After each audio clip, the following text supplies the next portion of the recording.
Testing, 1, 2, 3. Hello, ladies and gentlemen, and welcome to another round of the Final Fantasy 1 Pixel Remaster episode tournament. Today we'll have an probably very exciting race between Rhokubee and LukeyPookieG. Both fairly new runners. I mean, the Roku is for sure. Lukey, I'm actually not 100% sure how new. And yeah. Without too much, I'd say I'll click it with the runners one last time. Clicking it already.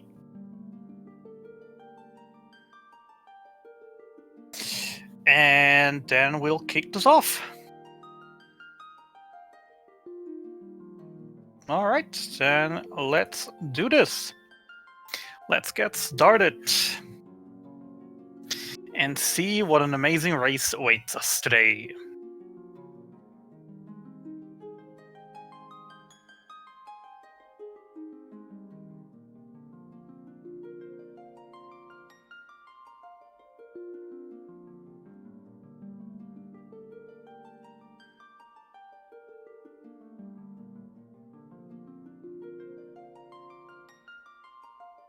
Everyone sending good lucks and have funs in the race time channel, and we're kicking things off.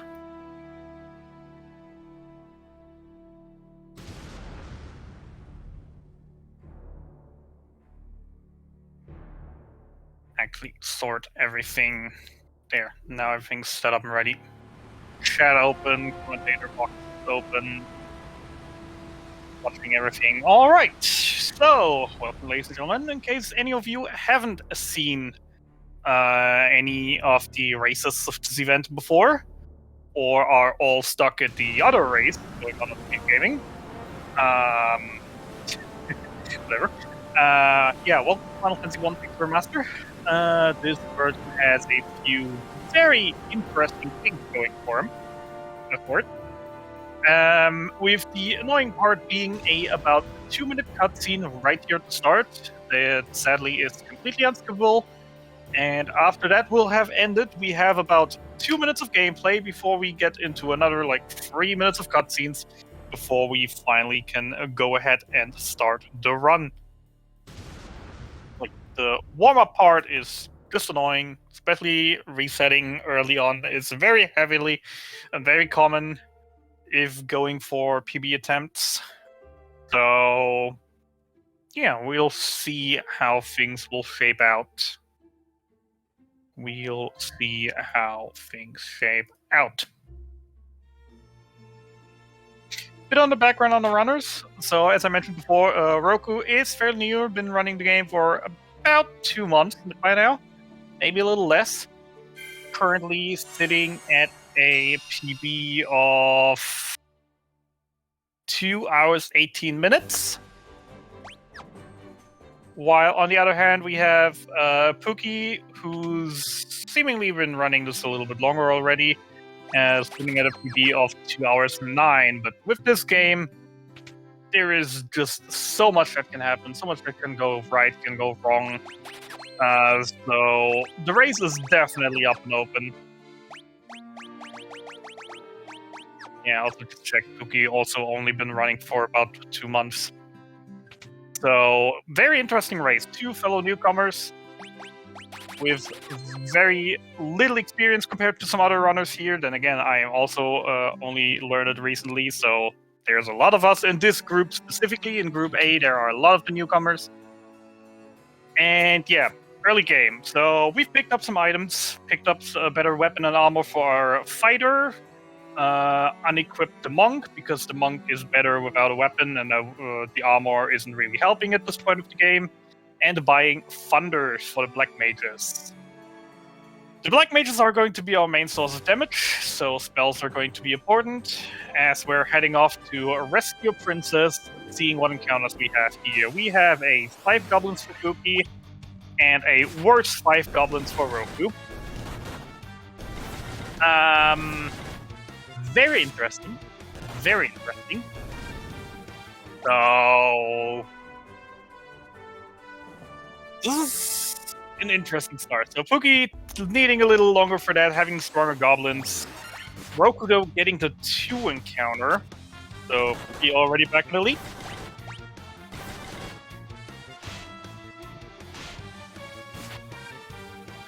That could very much be. I actually have to personally say, I personally lost count on how much I've been commentating and what races I've been commentating. I know I've been commentating a Pookie race recently. Not sure if I commentated one of the previous Rhokubee runs. Anyways, Garland going down for Pookie. Fairly easy fight for Pookie. Rhokubee fighting as well. Garland can be very annoying if he kills someone, but if he kills someone, we definitely prefer if it's the monk or the fighter.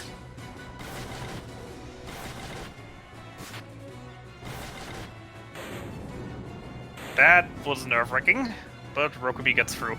We definitely don't want to see the black mages die here. That would be literally the worst thing, and in any percent setting, PB attempts would definitely already be a reset.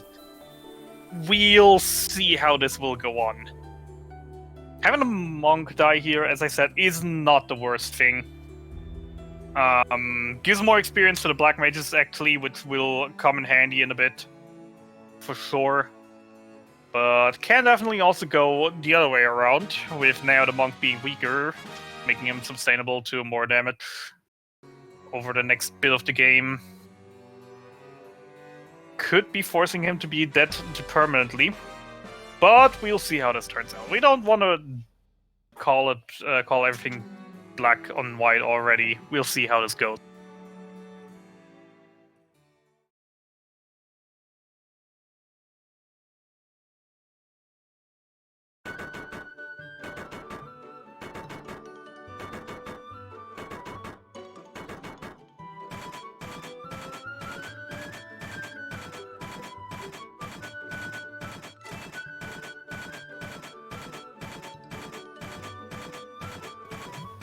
So yeah, nearly done with the annoying part of the game. Building the bridge done for Pookie. Rhokubee is nearly done with the bridge. Fast workers. Just not fast enough for our likes. And then, yeah, as soon as we leave the city now, we could do a little bit of an extra check-in with the inn to refill our spell charges mainly. That's the main reason for it. And then head on to the bridge where we're going to have another cutscene, with Rhokubee having to also visit the local church to revive the monk right now.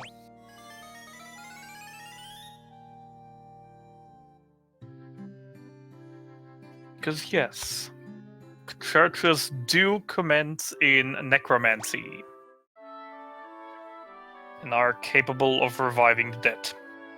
That's a thing the Christians don't want you to know. Anyways, enough religion or anything. Cutscenes are nearly over. Once the cutscenes are over, we're gonna head west? East? Why do I have a left, right, and east-west weakness? We're going to the right. To the next town, where we're gonna face a total of 3 random encounters, where we're hoping for small groups of enemies that aren't too annoying, and especially looking out for crazy horses and ogres, as those things give crazy amounts of experience and or money. So we really want to see them, though in case of the crazy horses, there are some encounters where you get 3 or 4 of them, which you kind of don't want to see, because they are most likely going to kill at least 1, if not 2 of your party members. And we're now joined by our second commentator. Hello, John. Hey, Hab, how's it going? Doing good. Just got home from night shift. It's 2 a.m. and I'm commentating a race. So, what could be better? Sounds like a good time. Glad I could join. Anything I missed so far? Not really. Roku had his monk, actually. God damn it, some names and profile pictures really just set me up. Had the monk die in Garland, which was something. Was definitely a catchy fight and took a few turns extra than you would have liked. Yeah, you hate to see it, but sometimes that happens. I mean, ideally in a speedrun race, you're just going to want to reset there and try again. Yeah, But by the way, Pookie having ogres. That's exactly what you want to see. This is nice. Nice start for Pookie. absolutely, you see an ogre and you see just one of those Gygus worms. While Rhokubee only starting with 3 goblins. Not a great encounter, but I mean, at this point of the game, you really want to take everything you can. Hope to get 1 or 2 levels before the next town. And another 2 ogres for Pookie. Well, someone's not gonna have money issues for a bit. But there goes a Black Mage. I feel like that's always the price you pay when you get multiple ogres. Yeah. I mean, some encounters are really, really rewarding, but on the other hand, very, very hard to kill. So it does make sense. Rhokubee also got an ogre, but also ran out of spells and lost a Black Mage. With the other Black Mage being at 4 HP and Rhokubee still facing 1 encounter, that could become nasty. And it's a horde. That is definitely not what you want to see, and there goes the second Black Mage. To put in perspective, Rhokubee got super lucky there with only 1 of the 9 enemies attacking before Rhokubee could run away. But then it hit at this position, I think it was about a 25% chance to hit that Black Mage. Not very nice situation to be in. No, but we'll call that some silver lining. Lukey already getting into the pirate battle. Yeah, and Rhokubee just buying temper. Actually, did Pookie buy temper as well? I didn't catch that. Did you catch it? Nope. I was looking at the pirate battle, but we'll find out soon enough, I'm sure. I'm guessing that, yeah. So Rhokubee got to the Black Mage store and bought Temper, which is a buff spell that increases your attack power for the remainder of the fight you're in, or till a party member dies, which we'll be using a lot throughout the end game, and preferably you want to actually buy it before you fight the pirates. Because after you fight them, the town folks come back out, and there's one particular NPC that is just in our way to the Black Mage store that is very annoying. And Lukey got the leather shield. Leather shield being a bit of more uncommon drop from the pirates. And what exactly do you do with that leather shield? Do you keep it or do you sell it? I personally have to say, I only so far had it once, didn't notice I had it, and just sold it in bulk when I sold all my other useless equipment in Elfheim. As with many of the items in the speedrun, you always have to think about whether you want to keep it or sell it. I mean, it's worth 6 gil, so at this point of the game, it's definitely more worth to equip it than to just keep it or sell it. That is a good point. Although if you're on that threshold to get 1 extra antidote on your way to Marsh Cave, maybe it's worth it. If the 6 skill work. Meanwhile, we out on the seas now. Pookie getting a double shark and thief encounter. Pretty nice. Sharks are worth a ton of experience. Meanwhile, Rhokubee got the famous Buccaneers. These are the 2 encounters you want to see most, actually, side by side, that you want to see most on the seas. As the Buccaneers give 300 experience, 300 gold. Gil. Which really is what you want to see. Because, yeah, for the next bit right now, we're grinding a little bit on the seas. And then we want to have at least around 1,600 is, I think, the minimum people go with. In the next city to buy a spell and some supplies in forms of items. So having all these high value encounters here really is paying off for them right now. And Lukey did take advantage of the cheap Cornelia revive as well, so good time to die, I suppose. To be fair, it's never a good time to die in Final Fantasy 1. Fair enough.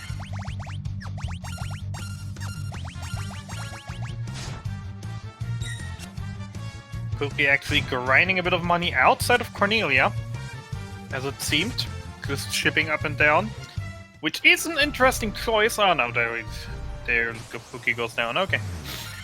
Yeah, I think maybe because of because of that Rhokubee death earlier, he might have tried to grind a little bit to make up for having to pay for that revive. I mean, at this point, and the 5 Buccaneer for Rhokubee. At this point, first I personally say, I don't know if Pookie is watching Rhokubee. I'm not sure if Pookie is actually following anything, so I wouldn't guess on that personally.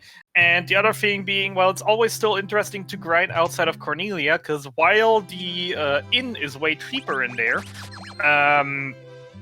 grinding is faster with Fandara. Absolutely, absolutely. But I think it was Rhokubee that took the double mage death, and so he probably drained a lot of his cash. But also got 8 Buccaneers already, so... That's true, that's true. He probably should at this point head down to Elfheim, see if he can't get Thundara and start grinding on the sea. Yeah, grinding in Cornelia, outside of Cornelia, is definitely a strategy, though. As the inn in Cornelia is dirt cheap, while in Elfheim you pay 100 gil per stay.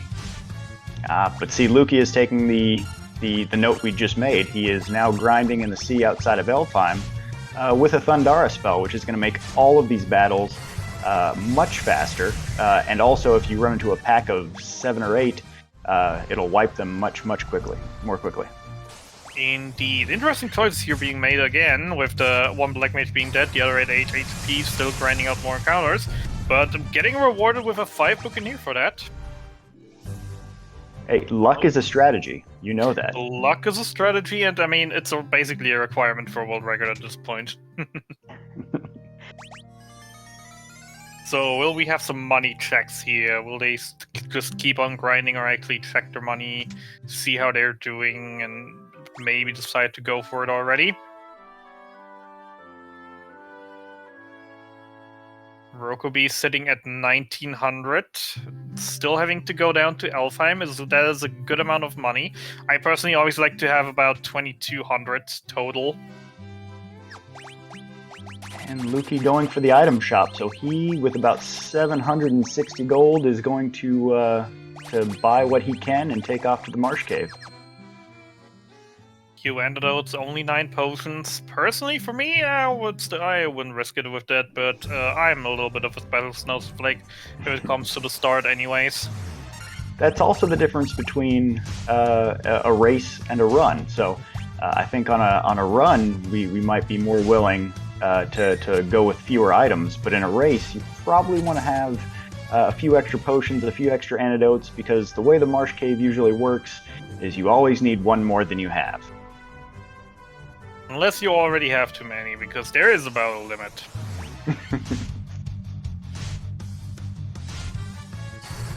I personally can say what I like to have with the, as I said, I personally like to have around 2200 for Elfheim, 1000 for the Fandara spell, and then 1200 for 110 2 ethers, 5 antidotes, and about 15 potions, which is a decent amount to get you through places. And absolutely. With the tent and the ethers in there being some good safety. What's Rhokubee going to for ethers? Tent? No potions so far. Probably is gonna go out again because 5 potions? We'll see if Rhokubee actually dares to go into Marsh Cave with only 5 potions. I think he's got a feeling he's behind and he's going to want to push. 5 potions really isn't great. To put in perspective, that's 250 HP. 250 HP that Rhokubee can heal there, and some enemies can just do 60 to 70 damage to you in one hit. So you definitely want to use 2 at that point already. Lukey is already on the 3rd floor. With the tent on top of it, there is a chance, but I personally wouldn't risk it at this point. But hey, yeah, each their own. We'll see how it goes. Maybe it pays off. Maybe it does, and if not, these ogres might pay it off. Ooh, in a gargoyle fight. That's one of the things I don't like to see usually in the Marsh Cave over on Lukey's side. They hit very hard. But are also very rewarding, as they are enemies from further into the game, and as such give a shit ton of experience. Oh, now Scorpion. I'd have to say I prefer to see Scorpions even less. They hit hard, and poison as well. Oh, as you see happening right there for Lukey. Yeah, that is definitely something I can agree on. Scorpions are the worst thing this area can throw at you in packs of, I think, between 2 and 4. And for those listening, typically at this point you only have one Phoenix down, and it's the one you find in this marsh cave. And we'll see Lukey going into the Pisco Demons, sadly not getting an preemptive. Spreading some attacks to do some chip damage, and ooh, there goes down the Black Mage. Luckily it wasn't the Fandara Black Mage. The Fighter going down as well though. And That's 2 okay. Pisco still staying. Yeah, that's definitely going to be a reset. Pookie here just defending, waiting for them to annihilate the party to reset and restart. One death definitely is something you can go with. 2 is just something you don't want to deal with. Certainly, but I think it's also a strategy that you could leave the Fighter dead. The Fighter does not do a whole lot for you between here and getting stoned in the Earth Cave later. Astos? He can take some hits in Astos, but he can take some hits at Astos and deal about 30 to 40 damage a turn, which does add up. It definitely is a strategy to leave the Fighter dead at this moment, but it is definitely also a risky one. Certainly, yeah. I mean, the benefits include, with the Fighter dead, everybody else gains a little bit more experience from every single battle. However, you don't have somebody to absorb those hits, and you get something like this. Oof, a couple of rough battles at the Wizards. Pookie actually had the second one, but seems like Pookie doesn't want any deaths on this fight. So the experience stay in, and the Phoenix Snails don't have to be used. It does feel like he's being picky, and you know what? In a race, you do have a little bit more leeway to do that. But because he's being picky and taking a few extra wizard fights, Rhokubee has caught up. Let's see how they will treat Roku. Roku actually having a little bit more HP, but no Fandara charges. Oh no! Roku messed up. The good thing is Roku had Ether, so it should be an easy just die and reset. Or just kill them single by single, because they're just being very nice right now, it seems. Unbelievable. Never mind. There they go. They're on. Yep. Only one death. One death again is not really too bad. Yep, they both picked up the Phoenix down on this floor, so they should be able to revive somebody if necessary. Yeah, but also the thing is that is your only Phoenix down till around Earth Cave, so you kind of want to hold on to that. What's Rhokubee gonna do here with 2 deaths? I mean, there is also the option to just revive one right now and then make a detour to Elfheim. That is an option. But now, there's the return to title screen. Yep. So, Pisco Demons being picky. Also, maybe to just point that out, we're using Fandara, which can do between 81 and 87, I think it was, HP of damage. And these Pisco Demons have 84 HP. And Lukey seems to break through finally with no deaths. Not a preempt to be found. That is the ideal situation here, is to get a preemptive. And Lukey taking a right turn there.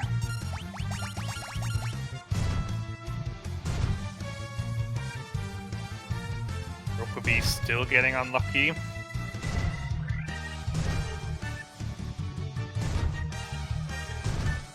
Lukey taking a death, getting stuck in a run cycle. You hate to see it. Here's the question: did he quick save after the wizard battle? That is a fantastic question, and it seems like no. Ouch. You hate to see it. Pisco demons are a very nasty encounter, but today they apparently like to be even nastier than usual, because these are definitely the worst Piscos I've seen. And then suddenly, look, Pookie just getting a perfect one again without even taking damage. He got the preempt on that one. Finally got the preemptive, and it gives you the total upper hand against those wizards. Yes, definitely. And he did not quick save again after that fight, so hopefully it doesn't happen again. One dead, many low healths. Will Rhokubee take that one? I personally would probably take it right now. You will, Rhokubee will probably use all the healing items left over for it. Interesting. Doesn't even have any anymore. So Lukey, if you saw, Lukey went off to that room to the east and picked up some gold.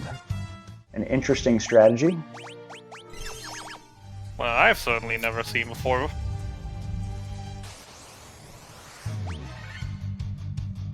I mean, that will pay off eventually. I mean, 1,000 gil will get you a good number of potions and ethers to take with you on your trip to the Earth Cave. Oh, definitely. Rhokubee is sitting here in a really tight spot. Not having that's the heals left. The good thing, the one advantage that Rhokubee has is Rhokubee can just use the Phoenix Down on the Black Mage as he leaves, and then immediately use the Tenty bot earlier to get them all to decent amounts of HP again without wasting any of the 2 potions I think he still had, if even. But he's got to get out of here without that black mage, or sorry, the black belt taking any more hits. Because I believe he had 5 potions that he had purchased. And out. Yeah, but I'm not sure if he actually used any, because yeah, the inventory does seem empty.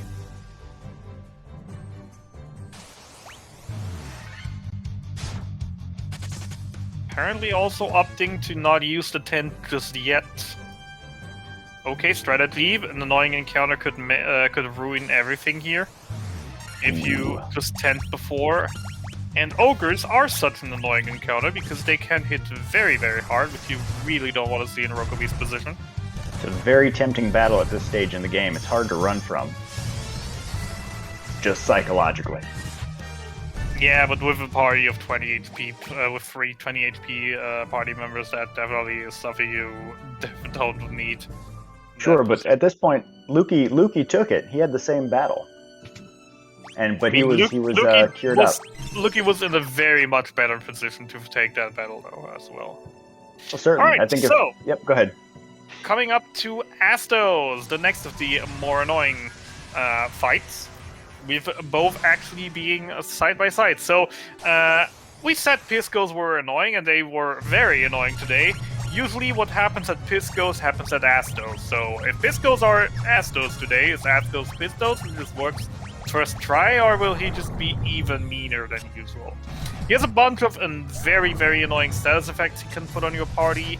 Has a few tier 2 AoE elemental spells that he can just chuck your way. Has literal death, just straight up death. All just very, very annoying. And both of them taking the strategy of tempering their monk to do a lot of damage. Rhokubee getting there, losing the fighter might be advantageous. We'll see if Rhokubee actually will use that advantage of having that fighter by natural, and meanwhile, Pookie getting the Astos treatment as well. Just getting AoE down, but somehow surviving. I'm not sure if Pookie actually will take that, though. That might still be another reset for Pookie here. I think that's got to be a reset. He unfortunately had his black belt put to sleep with, I think, 1 swing left to go. And that was kind of the end of it, with the AoE attack wiping the rest of them out. Yeah, that is the point where where I personally say, go ahead and just temper both your fighter and your monk once, and then just use spells with the mages, because while just having a monk hit for 300-400 damage is helpful, one sleep or slower, and the chances of you getting through there getting decreased insanely. But I love the move. Lukey continues to push forward. He says, you know what? I'll just go ahead and revive them in Elfheim. I picked up the money. I have it. I can revive these guys. Definitely is a choice. Well, that extra treasure he picked up in Marsh Cave is going to pay for all this. That's 600 gil just in revivals. I personally have to admit, I probably in this situation, even with the extra money, would have just bought the Fandara, rested at the inn, and then went for Cornelia, visiting them there.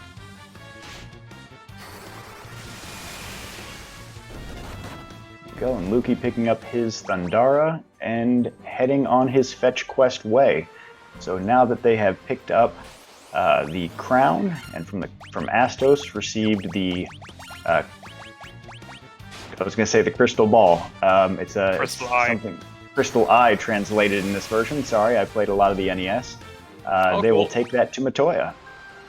I mean, we all have some enemies or key items that we prefer to use by some older names. Like, for example, I'm not a fan of the nitro powder. I still just want my TNT. It's dynamite. Or, for example, the Monolith Carry difference. Correct. I constantly use carry. Or the Neo O2 or the Nacho.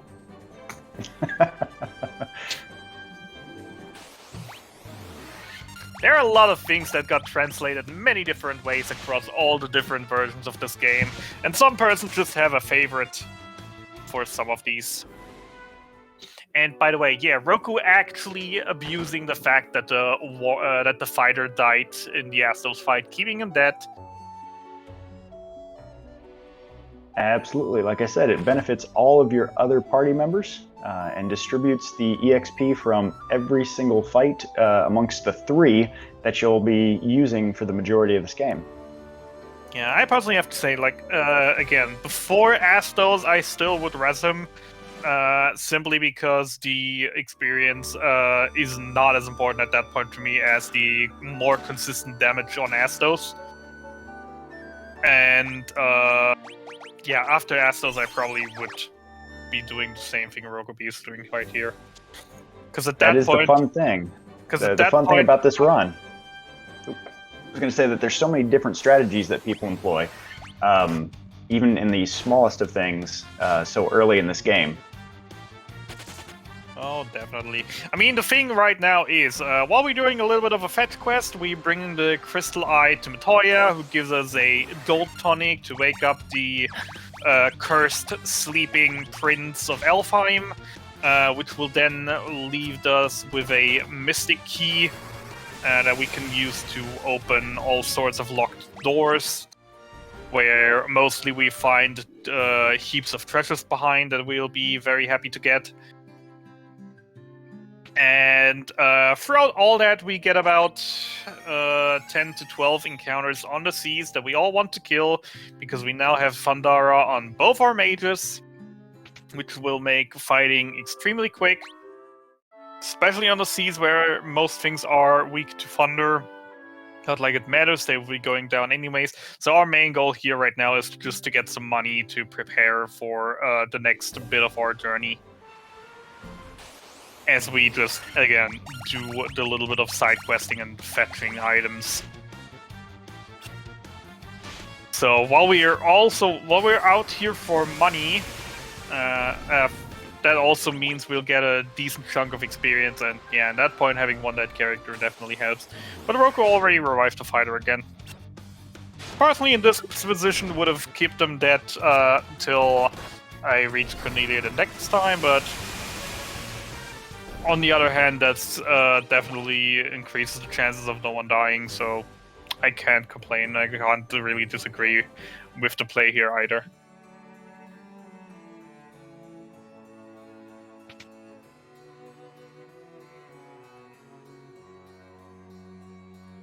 And there is the Mystic Key for Rhokubee. There are a number of treasures you can pick up now that you have the Mystic Key. Many of them are going to be left behind. You could travel all the way back to the castle where Astos was. There are a number of items there, but it's not worth going back just for speed's sake. The Marsh Cave has treasures buried deep within it. However, the first set that Rhokubee is going to go for are the closest treasures you can get with the Mystic Key. Most of which, or all of which, will be sold. Yeah, we'll get a Mithril Hammer, which is worth, I think it was about 2,000 to 3,000 gil. Another good amount of gil, and a Bronze Glove, which will be equipping on the fighter, because defense on the fighter, as of right now, is kind of important. Because something that we didn't even mention here, there is a big reason for our party composition. And there is a big reason why we have them in this order, because due to how the game is coded, there is something you could call aggro in this game, where the person in the topmost spot has a 50% chance to get targeted by single target attacks of an enemy. The person in the second slot has a 25% chance to get targeted by a single target attack. And the persons in the third and fourth slot having each a 12.5% chance to get hit. So we want the beefiest character, of course, in front, and the mages in the very back. Simply just for the fact of, well, it's easier that way for us.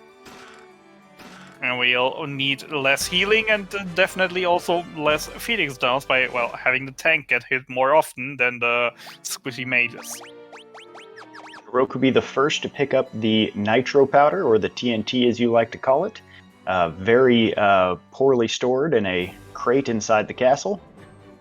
But they don't have storage regulations in this universe of Final Fantasy, so that's where he found it. I mean, storage regulations one thing, but it was in a room, yes, but locked with a magic key, with a magic keyhole that required a very specific key to open it. So not even the person in the castle could even get to it. Though one does wonder how the TNT actually got there and who planted it there with which back thoughts. So also Rhokubee is picking up some items. This is your last chance to get some items for a good bit of time, as the next town does not have an item shop. So Rhokubee's stocking up on ethers, potions, a couple of gold needles for getting stoned, and then some antidotes. And few tents the Rhokubee picked up. Tents actually also, just to get a little bit on that, little bit of a very mixed opinion throughout the community, as many people, specifically the newer runners, will take them like crazy, as the more experienced runners try to avoid them as much as possible. As the thing with tents is they're dirt cheap, only 160 gold for a tent. They fill half of all your spell charges. So say you have a spell that has 4 spell slots, it will, as soon as you use the tent, fill 2 of that spell slot, and that for every spell level, as well as heal a good chunk of your HP. Which just considering, like, if we take, for example, Thunder, tier 1 spell we bought at the very start of the game, we'll probably never going to use anymore for the rest of the game. We have about 6 charges right now. Using a tent, we'd fill 3 of them immediately for the price of 160 gil, while an ether that does the exact same but only 1 spell slot costs the exact same as the tent. The downside of the tent, however, is of course the animation that plays when you use it, which takes about 10 seconds, compared to the ether, which, well, takes less than a second to use. So it is a bit of a commitment to use tents throughout the run, as they will add up, costing you time. But for money efficiency, they're amazing. Absolutely. Definitely what I would call a safety strategy, for sure. It saves your ethers, saves your potions if you don't think you have enough. I mean, on top of being like free potions and multiple ethers for the price of 160 gil. Which, again, is the same price that what you can buy one ether with. Sounds like a steal to me. Definitely is. And these guys are still neck and neck. Incredible. Ever since leaving the Marsh Cave, they have been neck and neck.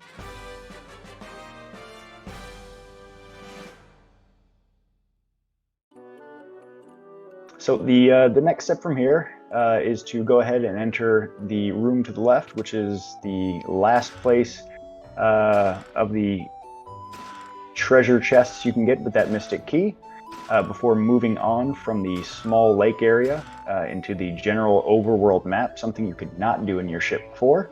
But now that you've blown a hole through that strait, you have the capability of getting out there. And these guys are going to sail through that strait and over to a town called Melmond, which has been ravaged. Maybe just touch on the treasures we picked up here. It's nothing special. A bit of gil, one ether, one cottage, which is just a stronger tent, one tent, and a few equipment pieces that are not really worth mentioning, aside from the fact that they're worth 4,000 to 5,000 gil when sold. Which is what we're going to use them for, because once we reach Melmond, we actually have one last step of our shopping spree to do. Because what we want to get in Melmond is new spells for our black mages in form of Firaga, the strongest fire elemental spell. Already in our possession, it's AoE, it's stronger than Fandara by a good amount, doing about 1.5 times as much damage. And in the next area we're coming up, there are a lot of undead enemies, and undead enemies are weak to fire. So very, very nice spell to have for the next bit of the game. Very, very convenient. As well as maybe if one of our runners has enough money and actually is going for it, there is the option to, on top of that, buy a silver armlet, but none of our runners has enough money for that. Don't think so. I think I usually don't have the money for those until after I defeat the fiend. There is the thing that you can buy a little less in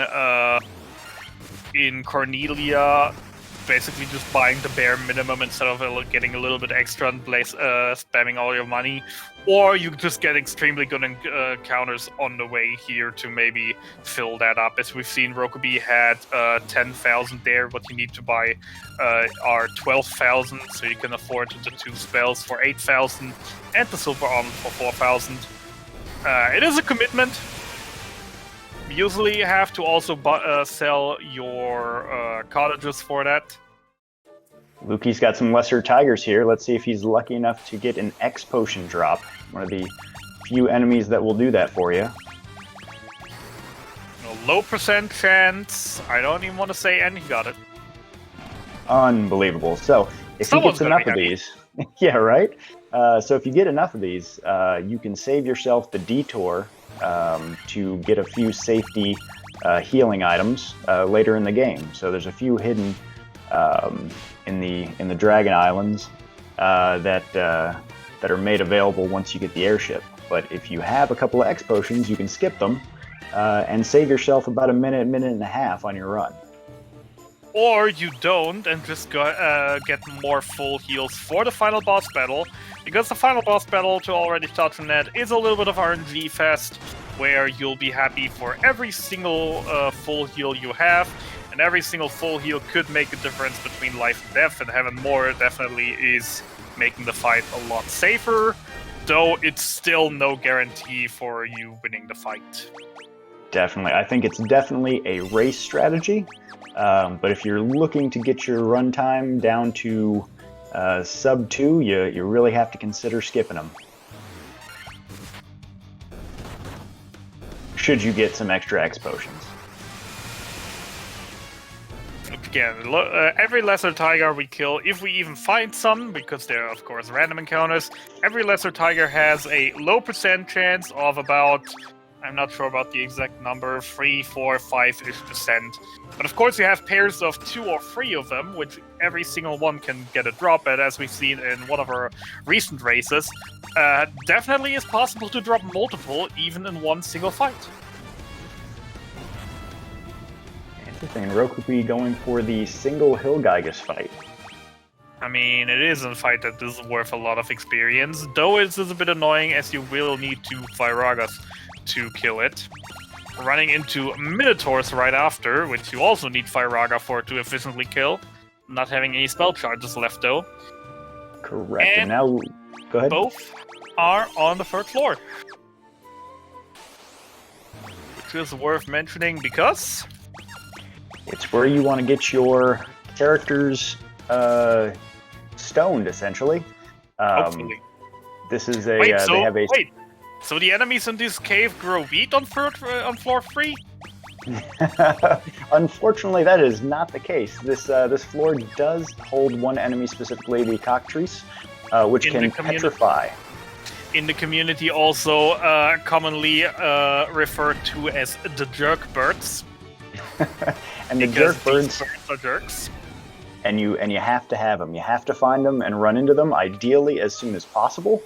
And they will petrify your fighter and your monk, which turns them into damage sponges.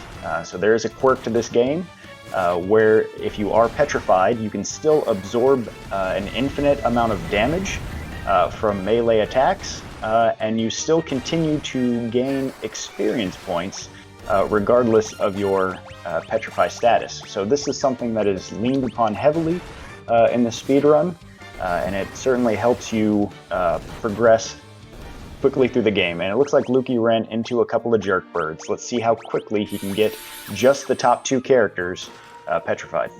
We'll see how that goes. So you definitely want to see the fighter and the monk getting targeted here. The annoying part is, of course, if they actually hit the black mages, like just demonstrated, they don't have 100% chance just because they hit you, petrify you. And this also can very easily cause a game over now. Most runners usually have a spare gold needle here to unpetrify one of the black mages should it need be. But in this right now situation, there definitely could have been a chance to just one of the 2 hitting the one black mage alive, petrifying him, and then seeing the game over screen. That is why you always take an extra gold needle or 2 with you, just in case, and then you continue moving on. Not really that needed, as technically you don't need another one till the very end of the game, so you could just kill more cockatrices to hope to maybe get a gold needle drop, or just buy one a little while in the last shopping before unpetrifying the monk later in the game. Technically, a 1 is only taking 1 is a option here, and yeah, as Chatman in chat just asked, who's ahead? Currently, by a teeny tiny bit, Pookie is ahead, but this can literally change any seconds. Our runners are very, very close together. And Lukey right there, first to beat the vampire. So he is going to rush up and grab that ruby.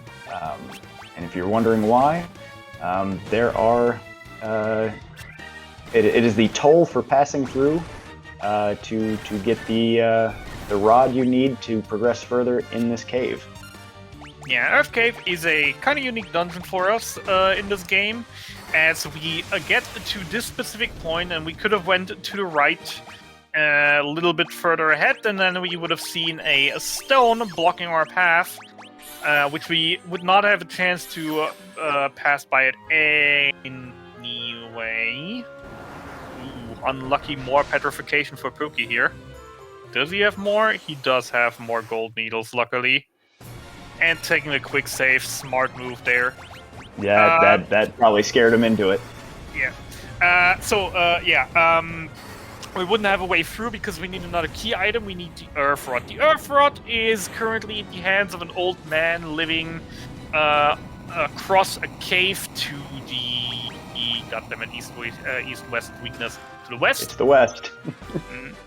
And yeah, in that cave there is a golem sitting, who is kind of a connoisseur, and he doesn't just want to eat rocks anymore, and he wants something special, and is looking for that. And because of course he's looking for something, that means he's standing still in one place, never moving ever, up to the point where we bring him the ruby and be like, could you please now move out of the way? It's a Titan that knows the finer things in life.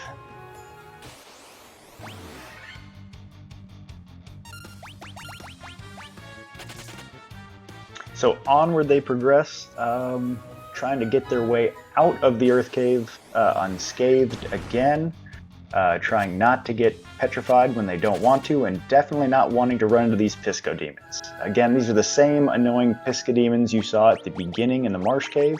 They still hit very hard, and in a large pack, it's still very dangerous to take them on.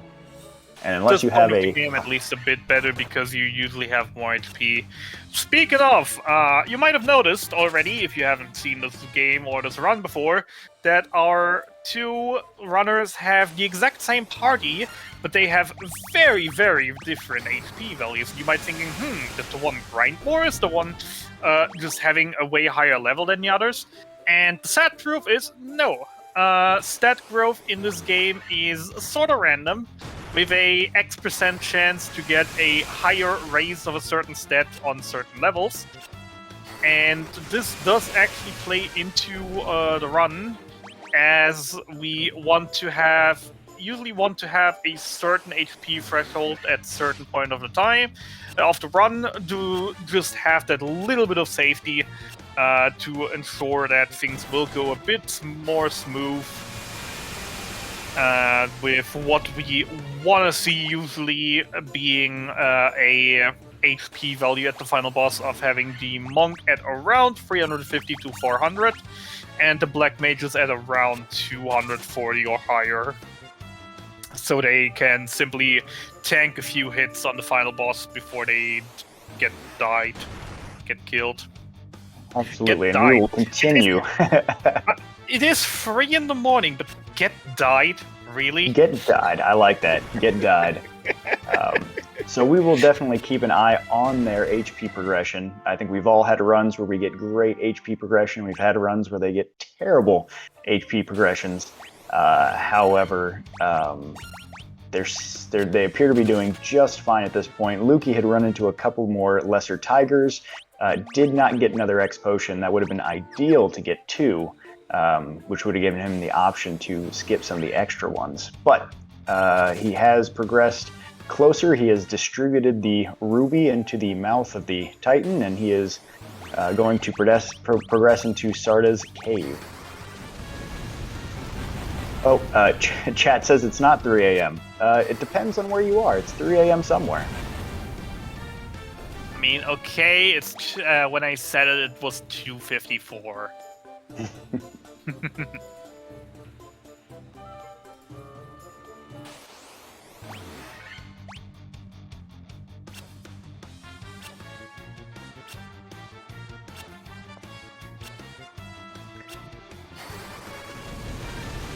And Lukey choosing to use some fire recharges on those undead enemies. I think we had already made mention that the undead enemies do not like fire, and it's a much smarter call to use that against them, especially in large groups, to hopefully get them all completed with one cast. Because the more opportunities you give a pack of 9 enemies to hit you, the more they will.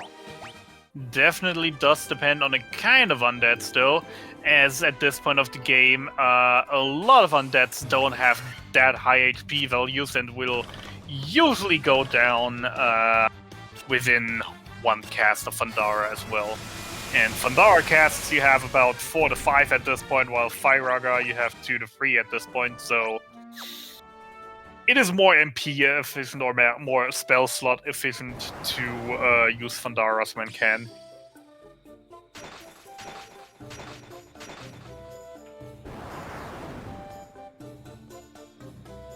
And Rhokubee now distributing his ruby. As Pookie already coming back around. They're about to high five.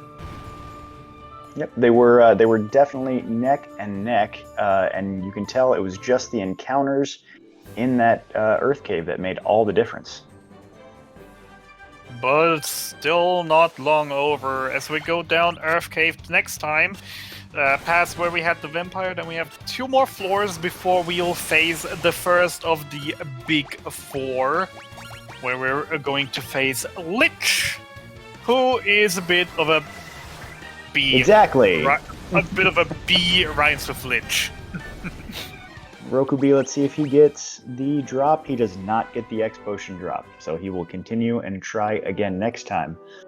So the second dive into the Earth Cave, there are a few things you want to do on that journey. Since you're already petrified, you don't have to worry about that. But it is quite important to reach level 15. The Lich battle is very specific in the way you approach it. It's mostly casting Firaga on him, and you have to be a certain level to have a certain number of Firaga charges. So the magic number is 15, so they can each of the black mages will have 3 charges of that spell. And with a bit of luck and enough grinding on the way, a few levels past 15, there is a high chance they will reach 30 intelligence, which is a threshold that we very much keep an eye out for, as on 30 intelligence, our mages will suddenly just do about 25-30% more damage, just out of nowhere. Which means that instead of doing about 180 a cast on the enemies with a Firaga, they instead be starting to do 250 to 280. Which definitely is an improvement and definitely would help out, though it is, again, intelligence-based, and with that it is pure RNG if your stats develop fast enough to get that early enough to already see the damage coming in on Lich. Yep, and it may not seem like a whole lot, but the small boost in that can mean an entire round.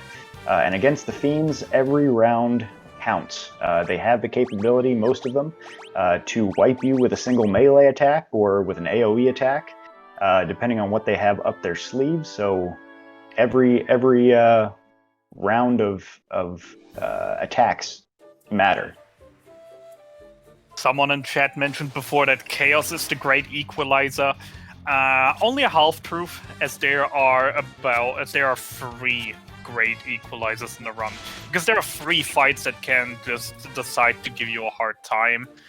Just that Chaos is the one that stands out the most, as it's more of a setup and YOLO fight where you can't really do much if it goes bad. With the other 2 being Lich 1 and Tiamat 1, as they can be very annoying and can definitely gatekeep you for a while, cost you a bunch of time. And Tiamat certainly knows how to make a long battle fail. I feel like Tiamat always seems to wait a good long while before he wipes your party.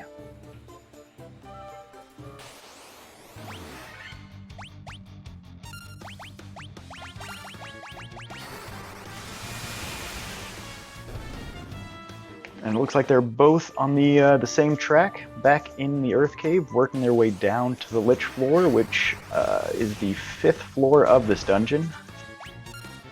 And they are skipping every treasure they come across this time. There's nothing else in any of the treasures that is worth picking up or selling, so it's just a mad dash to the bottom.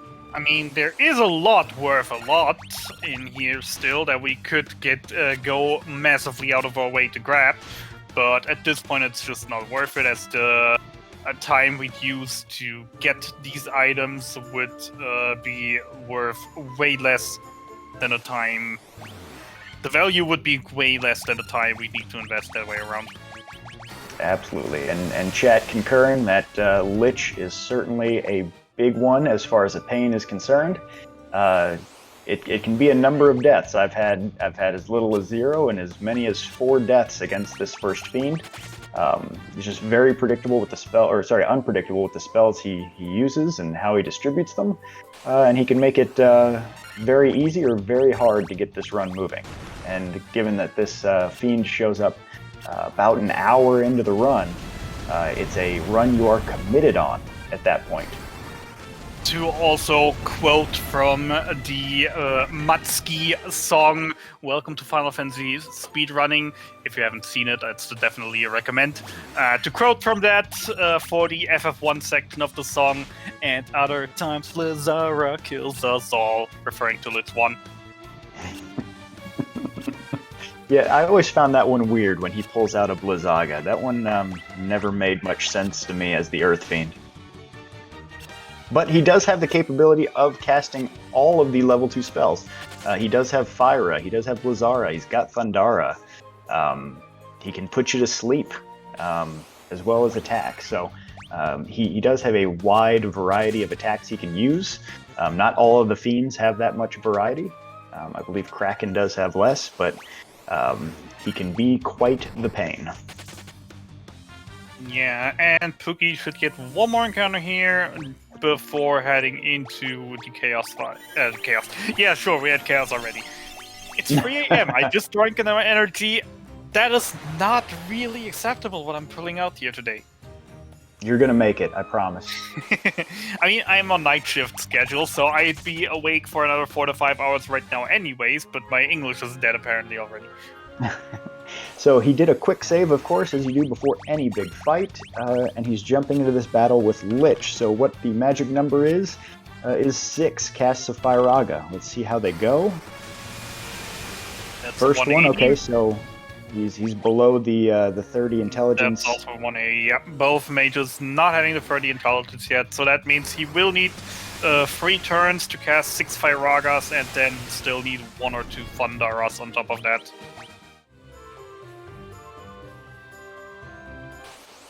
But Lich is being nice. Nothing to scathe the mages yet.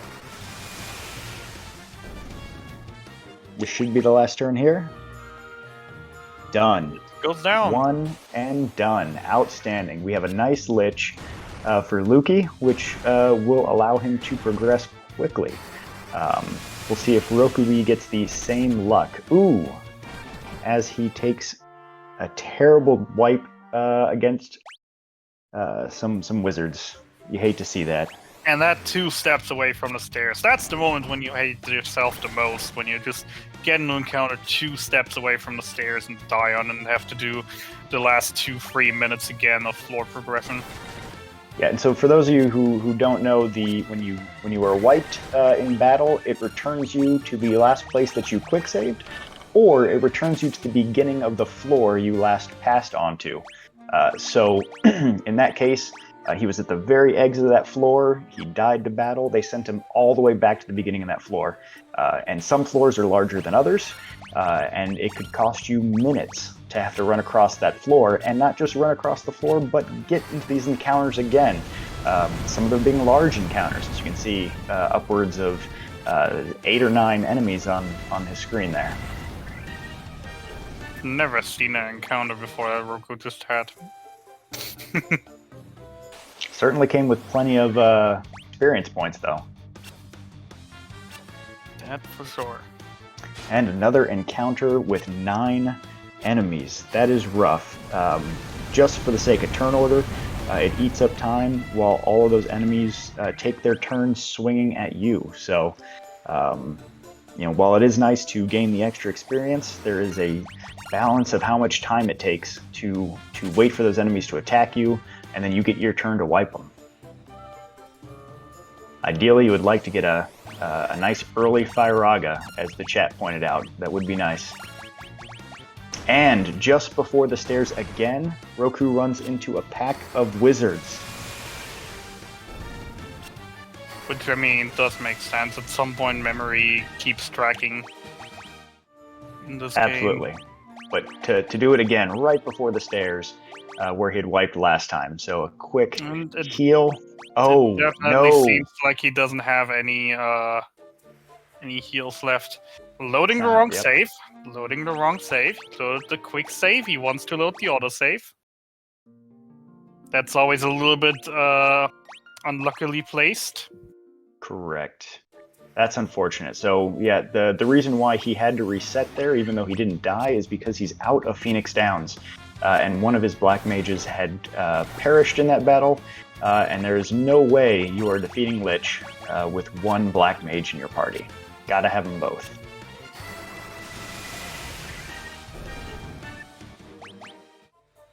But Lukey has already exited the Earth Cave and made his way to the other side of the globe to Crescent Island, where he is going to stock up on items and also pick up the Thundaga spell, which is very expensive. Runners will make sure that they have 26,000 gil on board to purchase those spells for each of their black mages, and everything else gets spent on potions and ethers in preparation for the next cavern.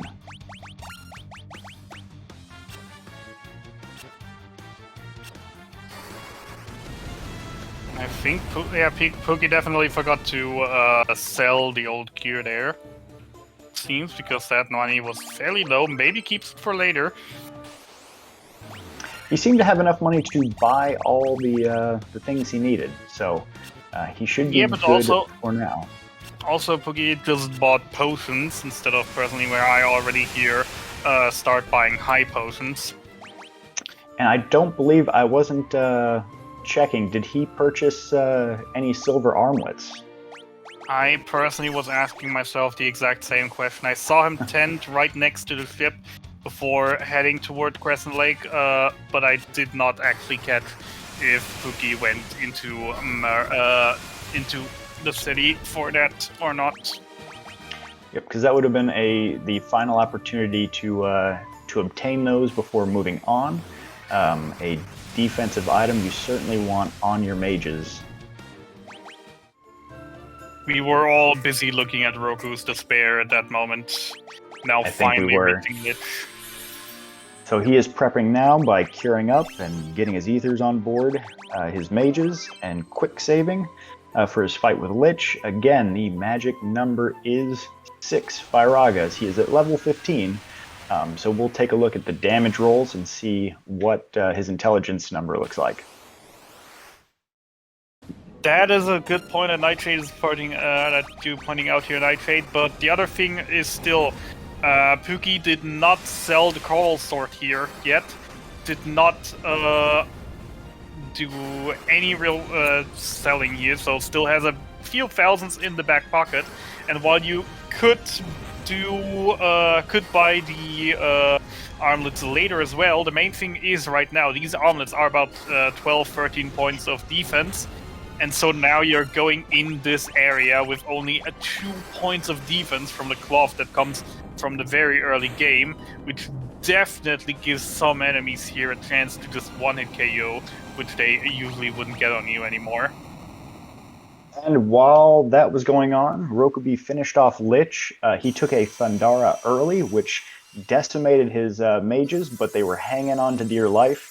And the rest of those attacks were non-damaging. So he escapes through Lich with no deaths, no wipes, just like Lukey did. So he is going to take off towards Crescent Island, see how he can get there.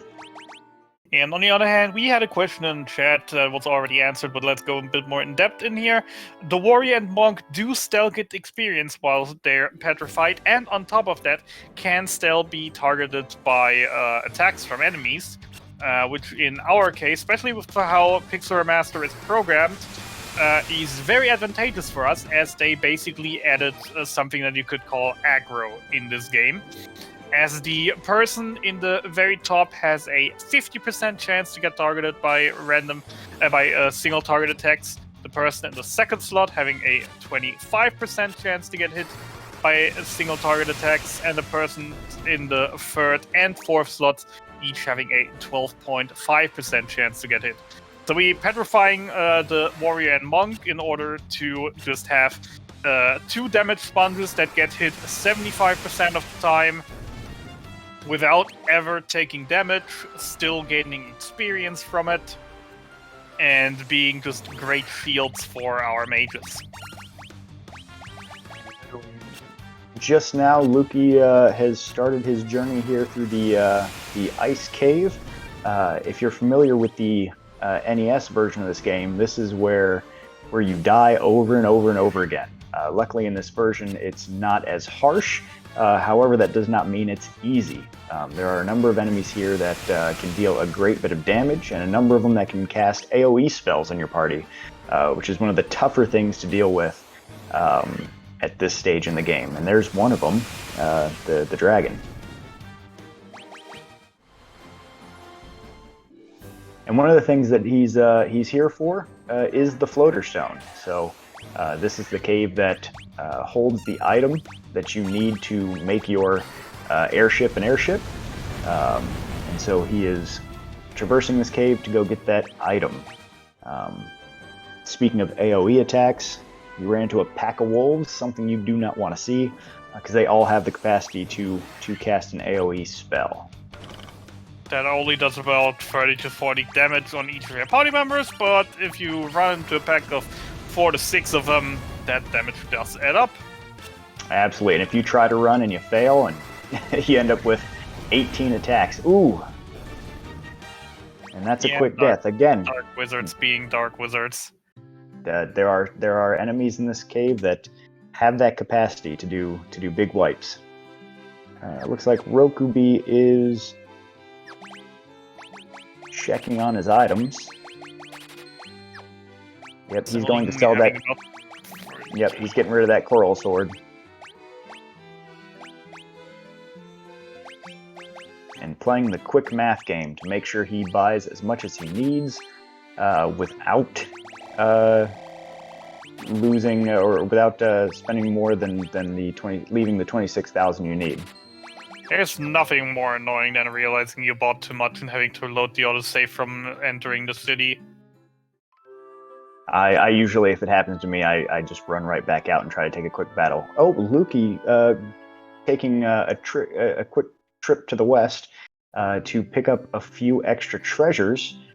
Certainly a strategy employed by some to pick up some more cash and things to sell. And experience, however, as there's a booby trap chest that has a encounter in them that's worth a lot of experience. Very dangerous as well, though. Oh yeah, the white dragons are certainly dangerous, but he does not seem to have an issue with them. But he does get to pick up the ice armor and some mithril gloves, something very expensive you can sell. And while he does that, Rhokubee picks up his canoe so he can take that trip to the ice cave as well. And if some of you guys are asking about the flashing on the screen, there are tiles in some caves, to include this one, where you take damage just by walking over them. There's nothing you can do about it. You just have to take the damage and heal yourself later. It's not the worst, though. It's only like 1%, 1 damage on every party member per tile stepped on. Does it up in a certain place, though, where there is a ton of these places, and we absolutely do want to abuse these places. Lukey takes another death, and luckily he took a quick save after those treasures he took, because if you fail to quick save, again, we talked about some of the larger maps, the larger rooms. If you fail to quick save, you get sent back to the beginning. In this large room, you get sent back to the beginning, and you have a battle that you're forced to take, and he has to take that other forced battle at the treasure chest again, and it eats up a lot of time. Let's see if he handles these dark wizards better this time. Absolutely. You'd love to see it.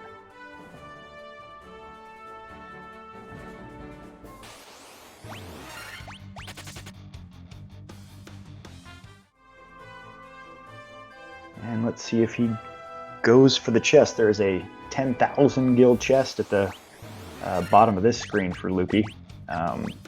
Something I always like to pick up.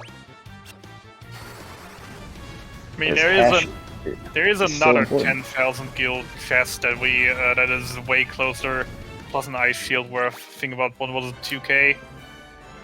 It's true. Yep, and you can always pick up the items here for selling. Ooh, and that was a dangerous battle Lukey just got into. I think when you get to a certain number of wizards, you just have to fight them, or pisco demons. You just have to fight them because if you fail that run, they're going to get you. Also, say hello to the grind. We're gonna kill this evil eye like 30 times. Oh wait, wrong Final Fantasy speedrun. So in other versions of this game, this evil eye is a static encounter just like here, with the little difference that it will always spawn as you step on the certain tile, so you could just move one slot to the right, one tile to the right, back to the left, and you would immediately trigger another fight. As you see, evil eye very easy to kill, worth a ton of experience at this point of the game, which other versions definitely abused. In this version, he only spawns once. Nothing we can do about it, so we just kill him and move on. And Rhokubee getting that same pack of 7 wizards on his side. Sorry, Pisca Demons. Again, the NES calls them wizards. And it's another tough battle, but I think he's getting through it. A lot of EXP going to that second Black Mage.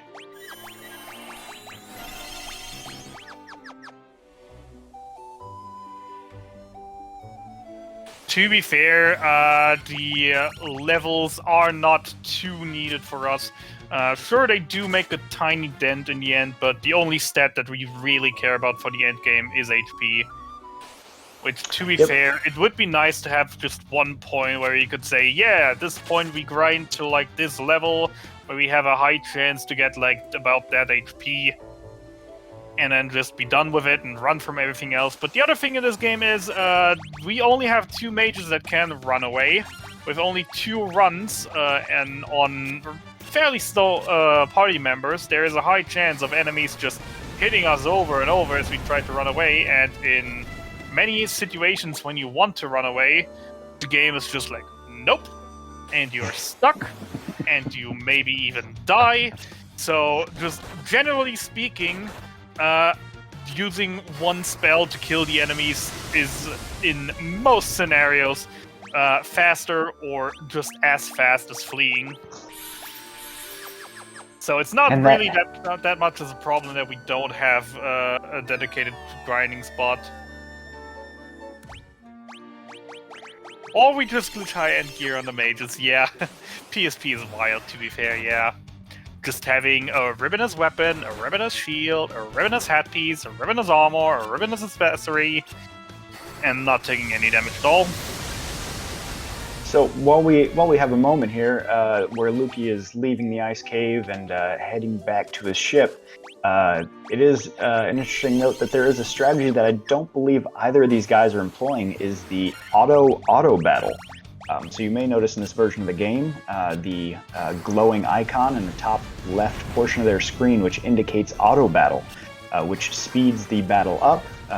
Very important for speedrunning through this game, but they have to initiate it with a button press. So there is an option in the configuration where you can automatically turn this auto battle on at the start of every battle. It is a dangerous game you play because you will begin the battle with whatever you had loaded in the chamber when you finished your previous battle. You do have a small opportunity to cancel it upon running into an enemy, but if you miss it, you're stuck with whatever you had on the previous battle. The big advantage of using the continued auto battle is that the battle start screen, the black flashing, goes by a lot quicker, which only, though, saves about a minute or 2 at maximum, and can lose you a lot more if you're getting unlucky or your reaction time is too slow to turn it off in battles that you really don't want to do what you've done the battle before. Yeah, I'll be honest, in my run, I typically turn it on and turn it off in certain portions of the race where I feel most comfortable allowing just to let everything fly. Personally not used yet, I have to admit. But I'm very happy with how I'm doing so far anyways. I might try soonish. Yeah, I'll recommend, because when I started doing it, it was very uncomfortable for me, and it could just ruin your early game speedruns. So what I chose to do is I didn't start the auto battle until after I left the Earth Cave. So that trip where you sail across the sea, and you just kind of auto spam your Thundara charges until you get to Crescent Lake.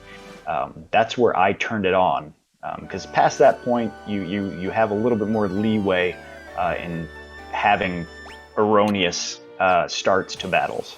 It's just too risky, I think, early game, where a bad start could mean a bad run.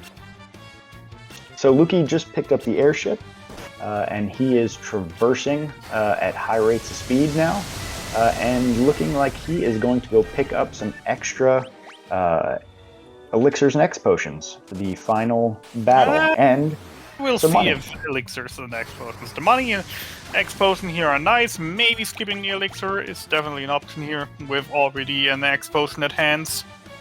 Oh, it was you earlier that told me, just for the sake of having them, right? Better to have them than not need them. There he goes. So yeah, these dungeons here have the extra full health potions as well as a large number of gold, which will help you potentially buy some things later in Gaia. So it never hurts to pick up a little extra gil. Definitely the choice. As Lukey heads up to jump into the waterfall. Meanwhile, Trinton joining us in chat. Don't really want to waste time here, but just quickly, Trinton, who won? Oh yeah, that race just should have wrapped up.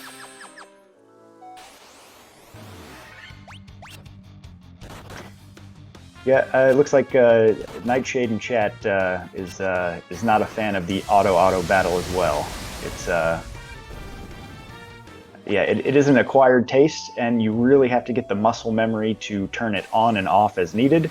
When I was first playing with it, there was a whole lot of start and stop. It was ugly, but there is a benefit. Whenever you're fighting a fiend, it does not initiate, so you don't have to worry about blowing the first round of a fiend fight. I appreciate the software guys that coded that in. So Lukey entering in the waterfall. I know we had mentioned earlier about taking a death. It will send you back to the beginning of that floor, and this floor is large. It is a single floor cave, the waterfall is, from start to finish. So it is a bit dangerous if you choose not to take a few safety saves along the way. One or two here or there. There are some enemies in here that can instant kill you. The gas dragons are not pleasant to see. But like I said, it is a single floor dungeon, so you just want to be cautious going through the waterfall. Yeah, you definitely want to take one or two safety saves as just one battle that decides it doesn't like you, and you can do basically the entire dungeon once again. I can say it. I can say it because it happened to me, and I watched back and I timed it exactly. It was 3 minutes and 24 seconds I lost. Also, yeah, just as a finishing touch with the auto battle, there are just some strategies that always is a question that it takes a long time to get used to them, and you're just wondering, do I want to invest that time for the minor time loss that's coming with it, to the time save that's coming with it? Or do I just take the minor time loss and don't bother with it? I personally had the exact same thing in Final Fantasy XII. Where we have battle mode in wait and in set mode. Set mode not pausing the game while being in, or active, not set active. Active not pausing the game while being in the battle menu, which of course allowing for some extra strategies that can save some time, but I just never really got the hang of actually menuing and walking at the same time and doing things efficiently, so I personally just never bothered to even try and learn it. And I was gonna say it's a nice strategy where you can take a pause when, especially in games like 12 where there's so much going on around you, and there are people auto fighting. So Lukey just came out of that cave and talked to a robot. That robot gave him a chime, which he'll use later. But the cube, backwards there. And he also picked up a ribbon, which is arguably one of the more important pieces of armor in the game. I mean, it is literally the strongest headpiece in the game. Not by defense value, I want to say, but it makes you immune against most status effects. It halves all incoming magic damage. So it's definitely something that you want to see. There are 3 ribbons in total in the game. We're going to get a bit out of our way for 2 of them. Or, well, one of them only, really, because the other one is still kind of on the way. Because we just want them, because they're great, and they're definitely a very, very necessary asset in this game, I'd say, considering the Chaos fight. Like, even if you have a white mage, if you just consider that most attacks of him do about 200 to 400 damage a cast, AoE, even having a white mage that spams heal every single turn, at some point just won't be able to keep up, I think. Yep, and they protect you from the auto death and status ailments. Also, Rhokubee, as you can see, took a small detour after he picked up the airship and headed back to Elfheim. There is a spell here that you absolutely need to have called Haste, which he is picking up for both of his mages. Because it was skipped on his last trip to Elfheim, he has to go back and pick it up. I do not recall if Lukey bought it yet, or if he still has to go back and purchase his haste spells. Not sure. Might be buying them later as well. I've seen people before just doing the detour to buy haste after going to Melman to translate the Rosetta Stone in a bit, as you're already close to that area. Then again, the desert you get the airship from also is kind of close, so... Yep. I'm not sure. Plenty of different strategies.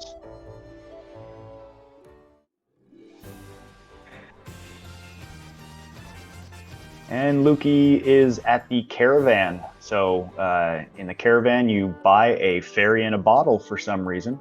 It is not explained in the least bit. But once you buy that fairy, the vendor then changes the items you can purchase at the caravan. He then will start to sell steroids. That's right. And you buy your illicit enhancements, which include Giant's Tonics, which will increase your max HP temporarily for the battle, and Speed Potions are the 2 that are typically picked up in this run, specifically for the battle with Chaos. And I'm sure once we get to Chaos, we'll have some time to talk about that. Yeah, meanwhile, Pookie doing some more shopping in Gaia, removing equipment, optimizing everywhere, buying more armor, selling more armor, buying more items. Ooh, I don't know if Lukey realized he just did it, but he put a ribbon on his monk. I think at this point in the game, you want to have that ribbon on one of your mages. You can, but I mean, in the end, it's not really going to make a difference at this point of the game. As you don't really face off against enemies that the ribbon is particularly life-saving. It is definitely nice to have and can save you a few potions. Yeah, but, I'd like to have... That is a mistake, even if it gets unnoticed, won't do any harm to the runner. Oh, and a wipe on Rhokubee. Luckily, it was not incredibly impactful, as his last save was in that hole. Or exiting the hole. I mean, he was already halfway up the waterfall, so...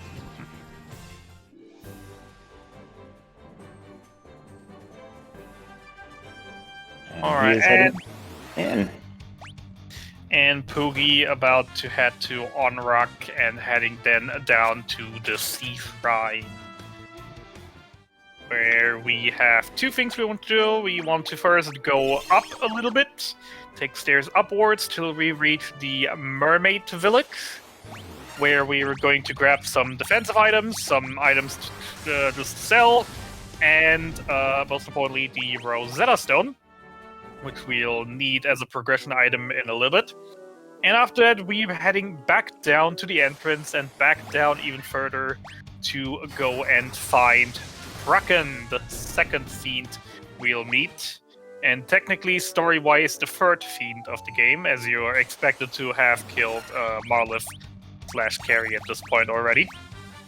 Though the game doesn't really set you roadblocks for that kind of stuff, so we just kill the harder ones first, and then we'll kill the second one in a little bit later when we're way too overpowered and can just kill her in one hit. It is interesting that the game allows you to do them out of order if you choose to do so. I mean, considering it still is a very, very old game, just made to look new. Back then, many games didn't really have that much of a progression pattern. If I just think about Gen 1 of Pokemon, where you could literally, after the second batch, basically get anywhere in the world except for Lavender Town. Not Lavender Town, to the Volcanoes Island on the bottom left. That was like the only place you couldn't reach at that point.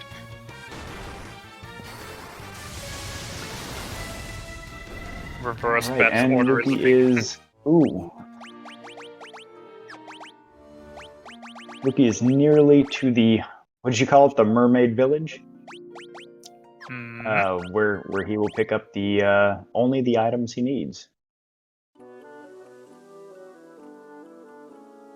Rhokubee seemingly again out of Phoenix Downs.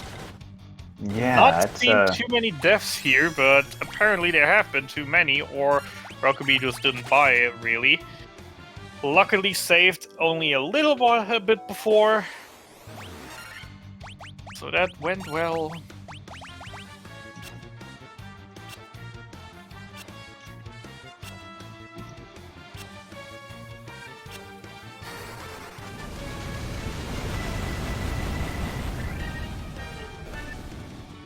All right, and just like that, Lukey has gone to pick up the Diamond Armlet, something that is essential for your Black Belt, which he'll equip on him, one of the strongest armors for him in the game. And then also, he picked up a, I want to say slab. What is it in this version? Rosetta Stone. Rosetta Stone, that's right. In the NES, it's a slab, and this, it's the Rosetta Stone. Which he will attempt to learn a new language very, very quickly to speak to some folks in a far-off town. But while that detour has finished, he is now going to run the other side of this dungeon towards Kraken.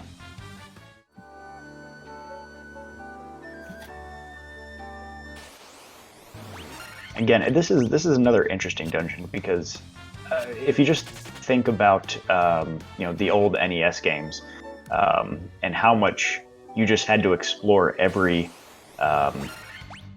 every inch of every map, and there was so much that you could miss, and there wasn't a whole lot telling you where to go. I mean, there are whole two completely separate routes to this dungeon that you have to go through. If you happen to have missed it the first time through, you could be just stuck looking everywhere with no guidance in this game, should you have missed the staircase to the right. But that's how NES games were. They were just difficult with not a whole lot of direction. I mean, to be fair, aren't that most NES games? Oh yeah, and we just grinded our face against the controller until we figured it out, or we found a friend at the playground that knew how to do it. Games used to be different back then. Back then, every game was Dark Souls. Oh, man. So Lukey now has progressed through a few floors on the left side of this dungeon, which will provide him a few key items he definitely wants to pick up. He is heading in the direction of the Giant's Glove, which is guarded by an enemy in a chest. But this Giant's Glove is a glove it's an item that can be used to buff your character. So it is something that the monk will use over and over again in battle to boost his stats using the Saber spell. Rhokubee now at the caravan, having very good money, singing 150,000 gil. That is Absolutely. a very, very good amount of money to have at this point. I think he might buy 2 Blizzagas and maybe 3 of the, I want to say Pro Rings. What is it in this version? I want to say it was a Ruby Omelette, but I'm also not sure as I've never bought the things here. And then the other item Lukey is going for here on the left will be the second of the 3 ribbons that we want to collect. So let's see what Rhokubee does. Still just going for a single Blizzaga. Okay. Taking a quick nap. And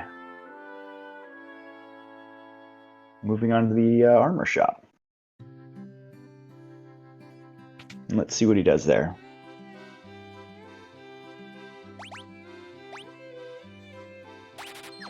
We go, yep, the Pro Ring, the Protect Ring. Opts for 2. And probably the reason he wants to opt for 2 is so he could buy a few more items here.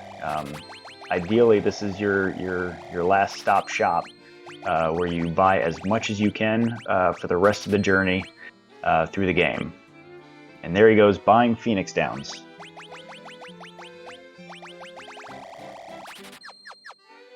Something he's been habitually short on.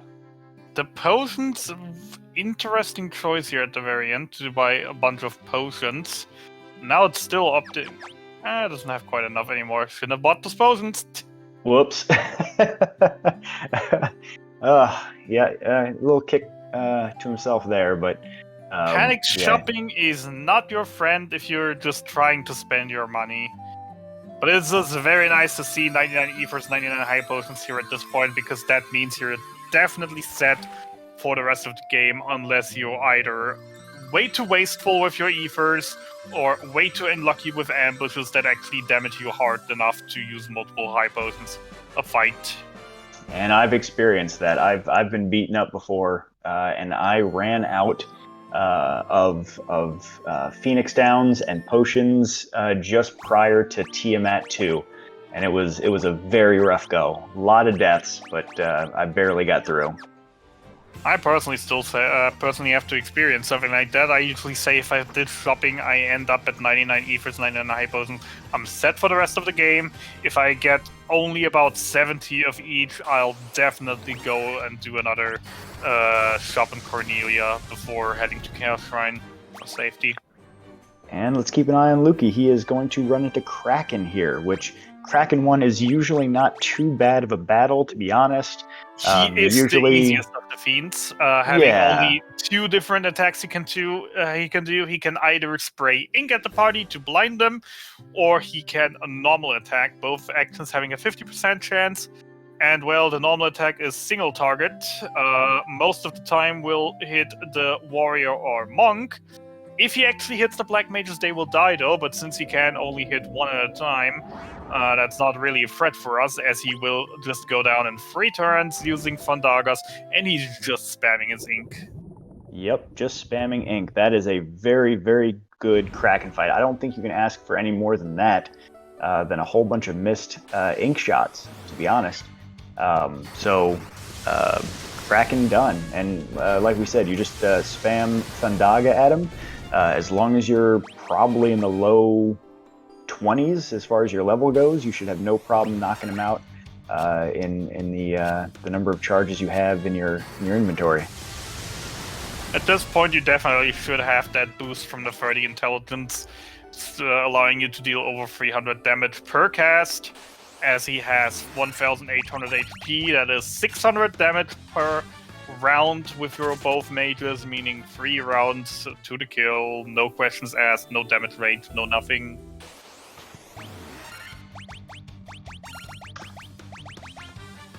And Pookie now heading back to Melmond to translate the Rosetta Stone, learn a new language in a matter of 20 seconds, and not just learning a new language, learning it fluently.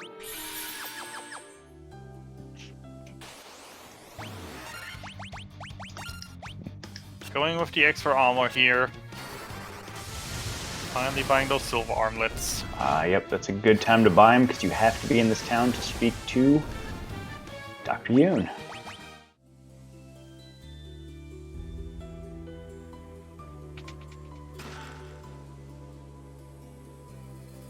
Who, just like the Matrix, plugs him in, and he now knows Kung Fu and the Lufenish language.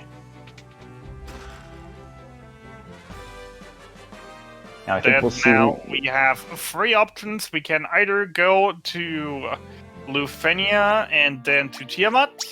We can head to Mount Golg to already kill Marlith, or well, before doing one of the other, doing a pit stop in Elfheim to buy hastes if not done before. LukeyPookieG here heading for Lufenia to get the chime, to get the full access to the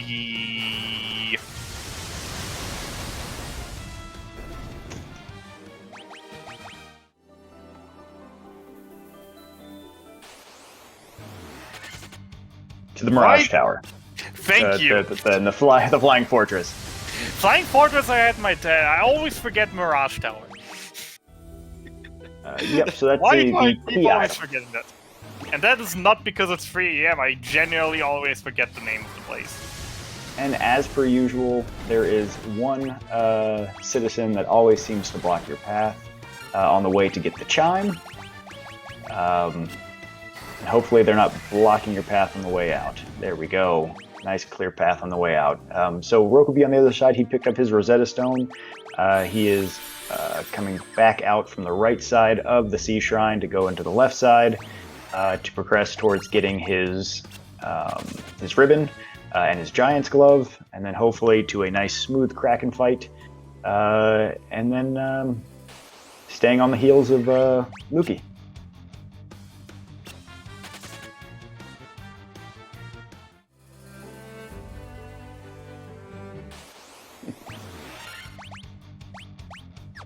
And this, I don't know. For me, this walk from this Lufin town to back to your airship, just a whole lot of enemies that I'm always unsure if I want to fight them or not want to fight them. Never. It's just always in those in between battles. Yeah. Definitely It's one of can those- see some interesting ones. Yeah, it's always I tend to just go ahead and spam some magic at them, just in the hopes that the beating them is quicker than running away from them. By the way, quick check on the HP thresholds. For both players, both mages, well above 200 good about 200 HP on the mages by now, sitting at around 220 to 230. Definitely looking good with considering how much game we still have left. Meanwhile, we are having a 310 HP monk for Pookie and a only 280 for Rhokubee. That definitely will need some grinding, but we still have a good bit of game for us. Yep, I was gonna say that's still certainly you can make that up. I mean, I just recently had a run where a black mage ended the game with 205, and it was just everything was killing him. It was terrible. So having your black mages at above 220 is at this point in the game very good to see. Again, it is by far not a requirement, and by no chance guarantees anything. It is just one of these thresholds that is nice to have to make sure you at least have better chances for having a cleaner late game. Because a guarantee to get something you don't even get at level 99. And Lukey is progressing through the Mirage Tower. The Mirage Tower links up with the Flying Fortress, which is a very different look with a very different set of enemies. He's on the floor with I was just speaking earlier about how it seems like you always run into this blue dragon before you're forced into the encounter with one just inside this room. You always seem to have a practice blue dragon before you get there, but He just seems to get it the first try. It do be weird sometimes.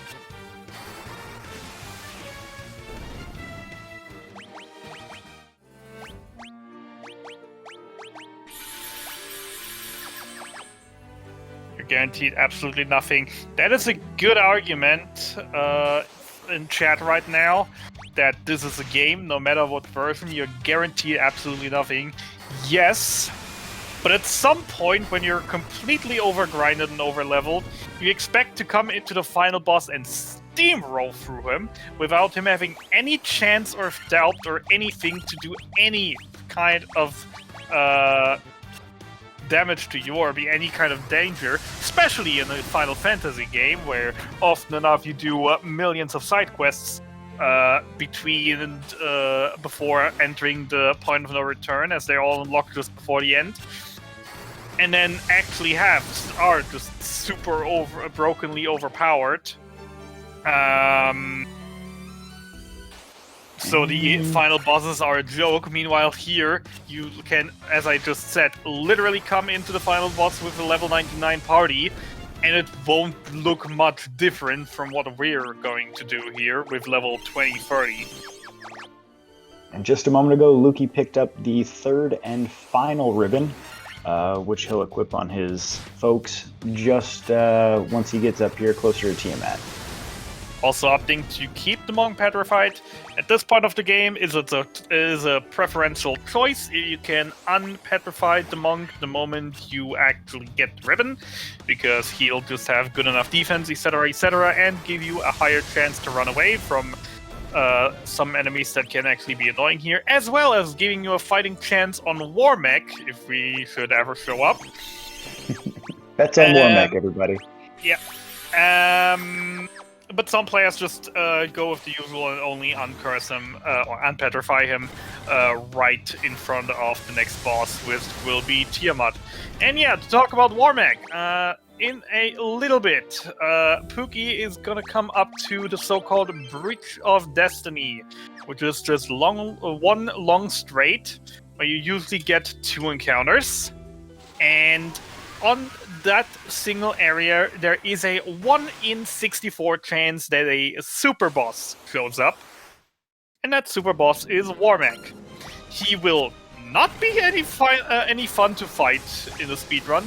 He'll most definitely be a kill. He'll most definitely kill you and force you to do the bridge over again.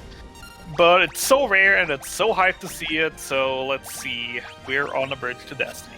No, Rhokubee took a hit to his Black Mage and went down against Kraken, but luckily, because he doesn't have the AoE attacks here, he can revive him and be on his way without having to take a reset or a death.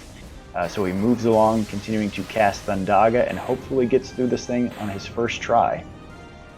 And second encounter for Pookie, also nothing. And yes, Rhokubee getting through Kraken, and as was asked in question, yes. As in chat, yes, Rhokubee did have a Warmech encounter on the pre-tournament hype race.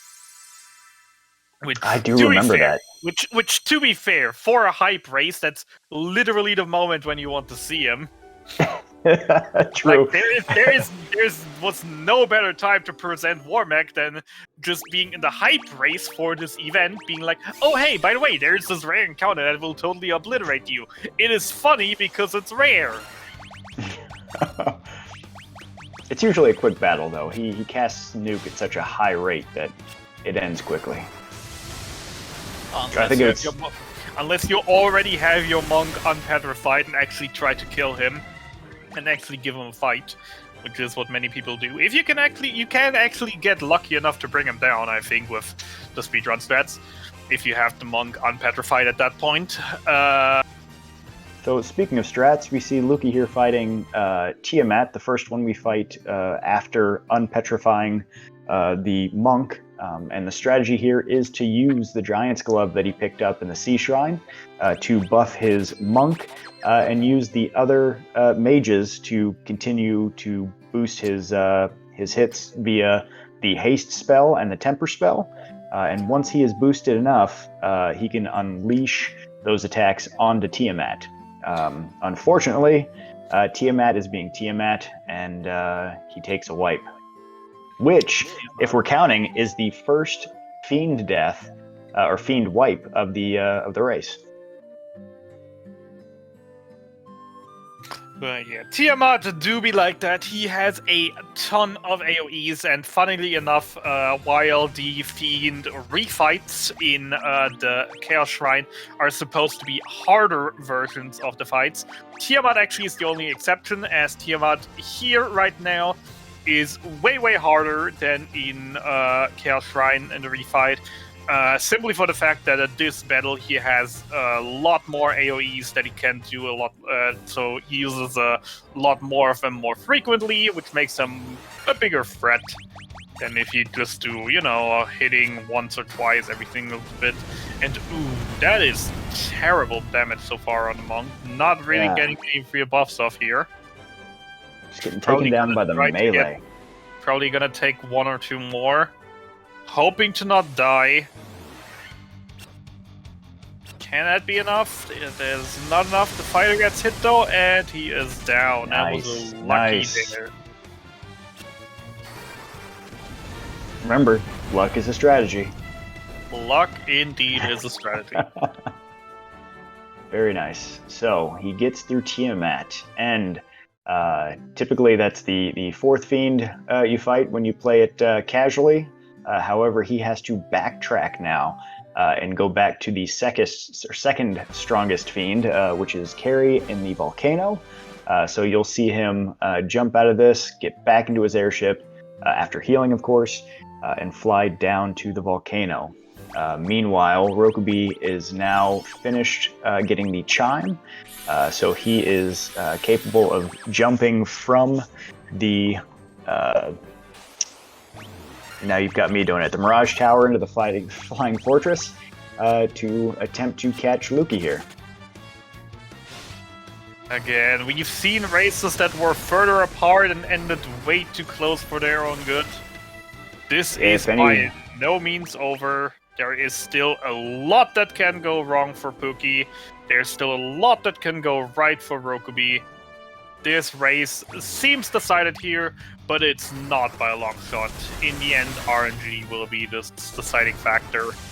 Absolutely. If any of you guys were tuning in to the Final Fantasy Relay probably a couple months ago, you will have seen that there was a huge turnaround based on just Chaos RNG, where Thunder was able to catch up an immense amount of time just based on sheer Chaos RNG.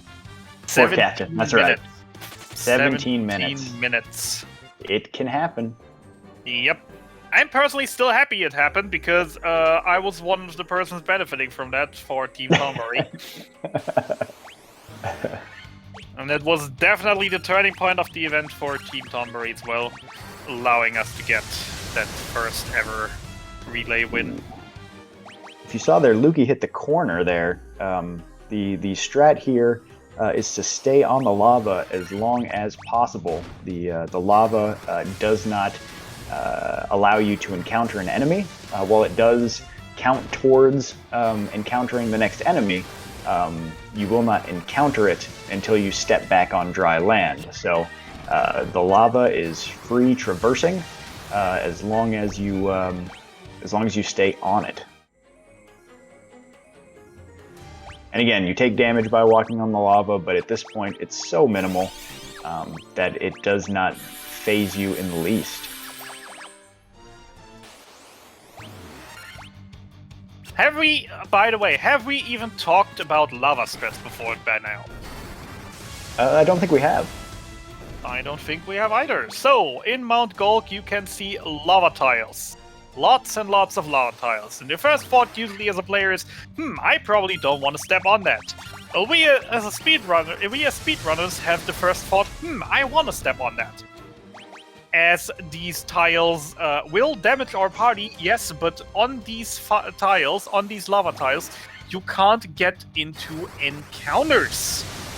Means, as long as you continuously walk on lava, you won't get into fights up to the point when you hit a tile of dirt again, which can, in some floors, skip all encounters that you would get, usually 1 or 2, to make that none, or in other floors just give you 1 or 2 less encounters than you will if you actually were to try and dodge the lava tiles. Which can end difficultly, though, as Pookie had an interesting spread of not healing in between there at any point, leaving 2 black mages dead and a monk at very low HP. Usually you want to throw at least 1 or 2 times in between, throw some healing items in there to make sure to actually get through there. Yeah, I was going to say, he cut it awfully close without putting a safety save in there. And, gets through with 2 mages dead. Got a few unlucky melee attacks. That's just a normal fiend fight, even though that is Carry, aka Marliv. At this point, you really don't think you see dead people that often anymore. Considering we're honestly, way higher level in this area. As we talked about the strategy with the fiends, typically the mages are there just to buff you. Once you're fully buffed, it's a matter of striking the enemy with your monk as much as you can to destroy it, and the monks at that point can heal you if they want to, but at that point, once you're buffed, they are expendable. All right, Yep, go ahead. Pookie heading back into Chaos Shrine. We were here at the very start of the run, not even 3 minutes into the game. We were here, or 4 minutes into the game. We were exactly here, killing Garland. Which, funnily enough, to finally touch a little bit on the lore in the game, opened suddenly a space-time rift, which we didn't actually see because it never gets actually shown or lore explained in this part of the game, which teleported him back in time, where he found the fiends, that he teleported the fiends forward in time, so the fiends could send him back in time, so he could become Chaos, which is a time loop that no one has an idea how it ever even started, because it is a paradox in itself. We just deal with it, so now that the 4 crystals have been re-enlightened and the fiends have been killed, we also can travel back in time, where we find again stronger versions of the fiends, which we call refights, or just Lich 2, Marliv 2, Kraken 2, and Tiamat 2, and then at the end of that we'll find Chaos.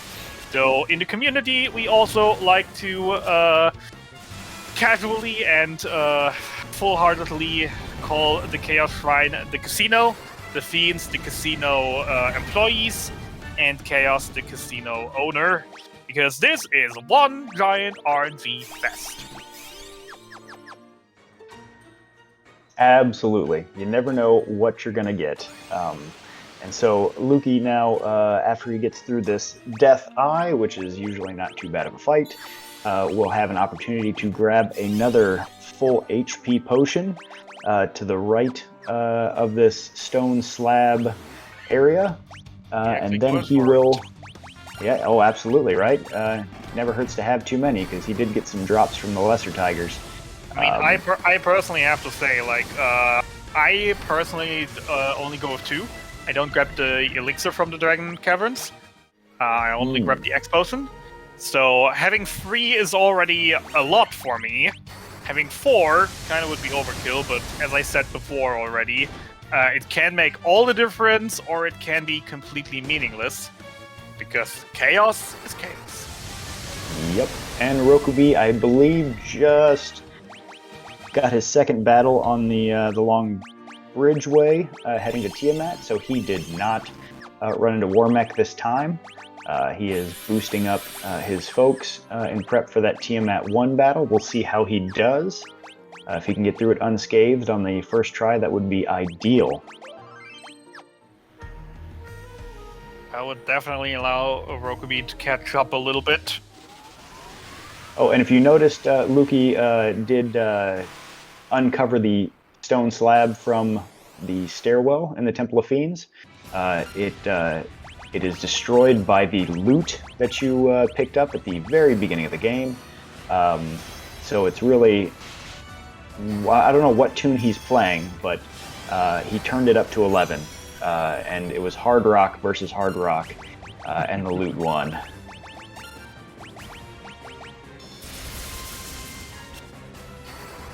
Alright, let's actually switch the audio over to Pookie to enjoy the final fights over there. Great music. I do enjoy the Pixel Remaster updated music. And looks like Rhokubee is still hanging on there. He is buffed. He's got a few more hits left on Tiamat to really polish it off. Nope, there comes Nope. Alright, well, luckily the safety save is there. That's what it's for.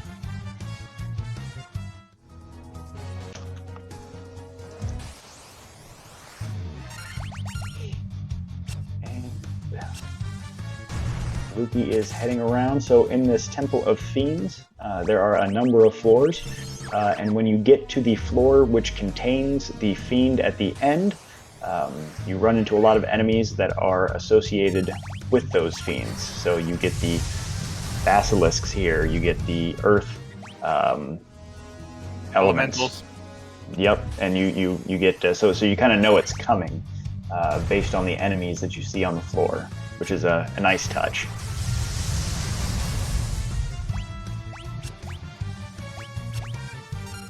And another rough start for Rhokubee. You hate to see an early poison on from Lich, followed by some thunder. And the 50% normal attack on the monk.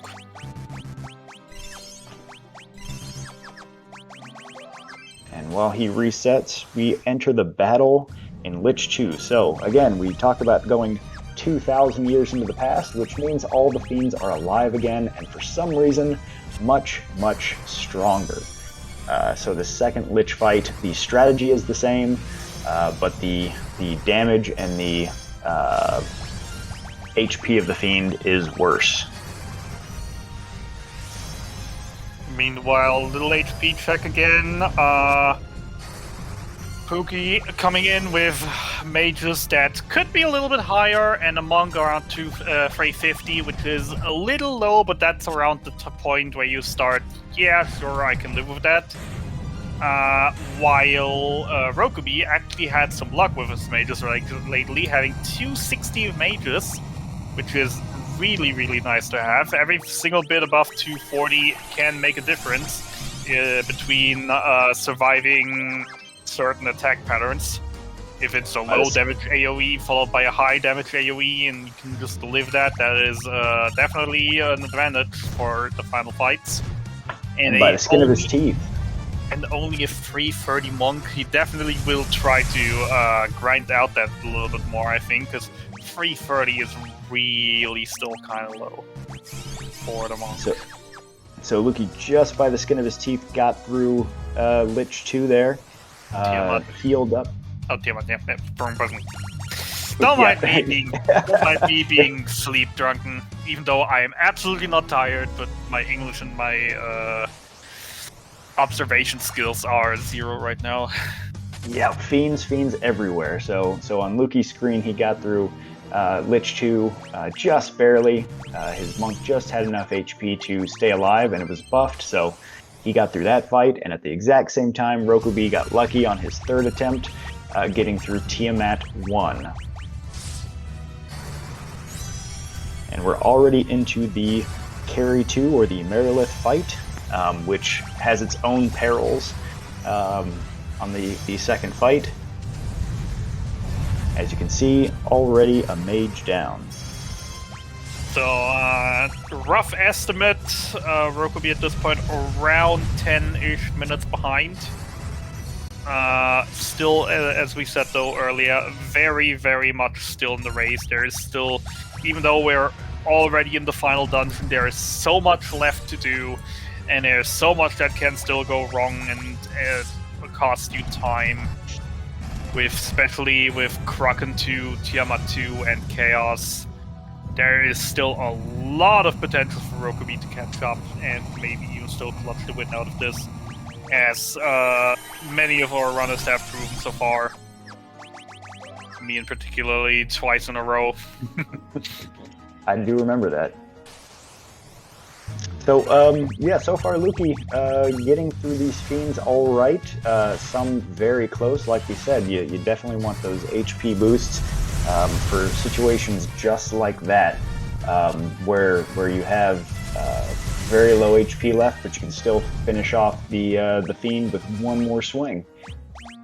But he continues to take some of these battles. Some of those elementals on this floor have great EXP growth, so if you're trying to push to that, get that extra level or two before you get to Chaos, those elementals are a great way to do that.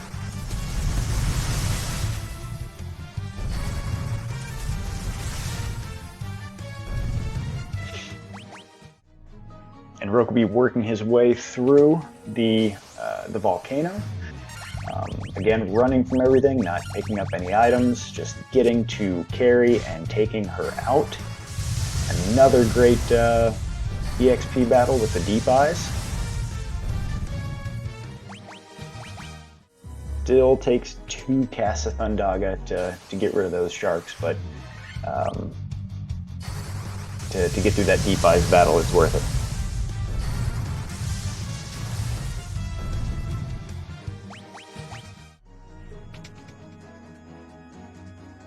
And now it looks like Lukey's got a good bit of HP on his monk, but I think he's just going to go ahead and take as many battles as he can here to... oh, there he goes. Just as I start to talk about it. I mean, there is a certain point in a setting where you just be like, I just want to be over with this. I just want to be quick with this. While there is absolutely no rule against peeping on the other runner, I think in this event, not a single runner so far has taken the opportunity just sitting in quiet, either in quiet or, well, been sitting in a voice chat with their opponent. Or, again, sitting home in quiet, in the dark, staring at their screen, being like, where the heck is my opponent? How am I doing? How is it going? And these mind games that come with it are just terrible. But you love to enjoy them when you do these kind of events more than enough times. Oh, there we go. And Kraken 2 is down, and Carry 1 is down. We have Fiends going down all over the place. Lukey, again, having pretty good RNG on his Fiend. And getting through Kraken 2, and Rhokubee getting through Carry on his first try. Marlon so, yeah, I really think is the problem here. Yeah, not at this point, because you're so OP at this point. But I did notice Lukey's level. He's at about level 31, so that is plenty of levels to be ready to take on Chaos. And Rhokubee takes a safety cottage before jumping into the Temple of Fiends. And I did a quick timestamp. So it looks like he is about 11.5 minutes behind right now. Not great, but definitely not terrible at that point. Absolutely. Now, so far, Lukey has not taken any deaths to the Temple of Fiends fiends. So that is something that Rhokubee will have to match to continue to gain ground. No game overs.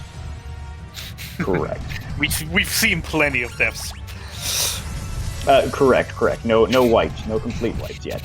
And Lukey is fully buffed here and taking big swings at Tiamat, which goes down. So there's nobody left but the casino owner. And Lukey, maybe even with a very good fight, has a shot at PBing here. I think Lukey still has 2 minutes to his PB. Which, to be fair, would be a terribly tight fight with Chaos, but I think not impossible. I think it takes, ideally, about 1:45. What was Lukey's PB? I've looked up earlier. It was a high 209, I think. He'll be close. If he can maintain the luck he's had with these other fiends.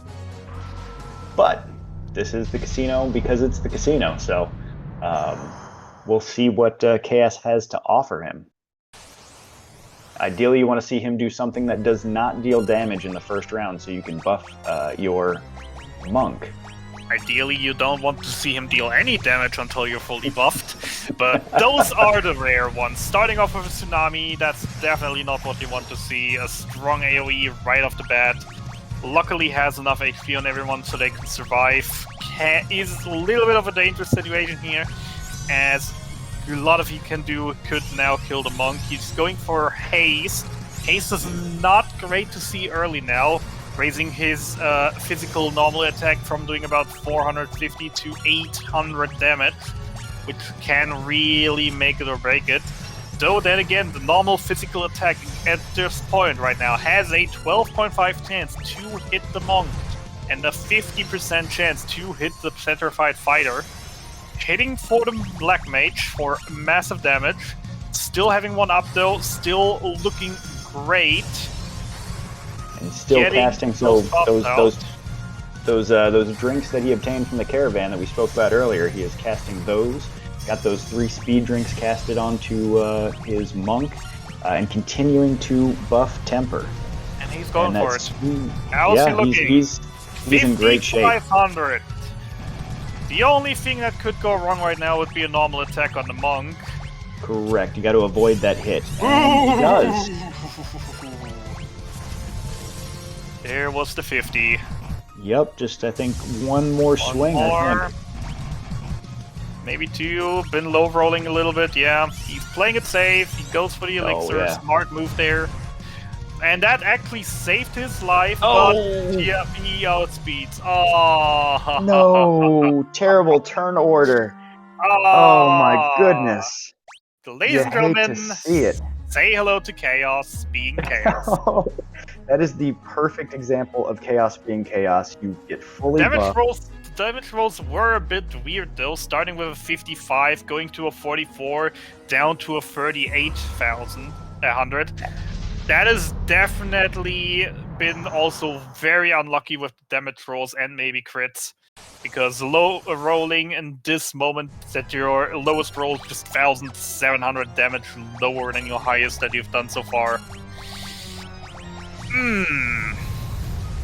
That is tough to see. Like I said, he was one swing away, and Chaos takes the turn order and hits him while hasted, dropping his full HP down to critical, and then an AoE attack.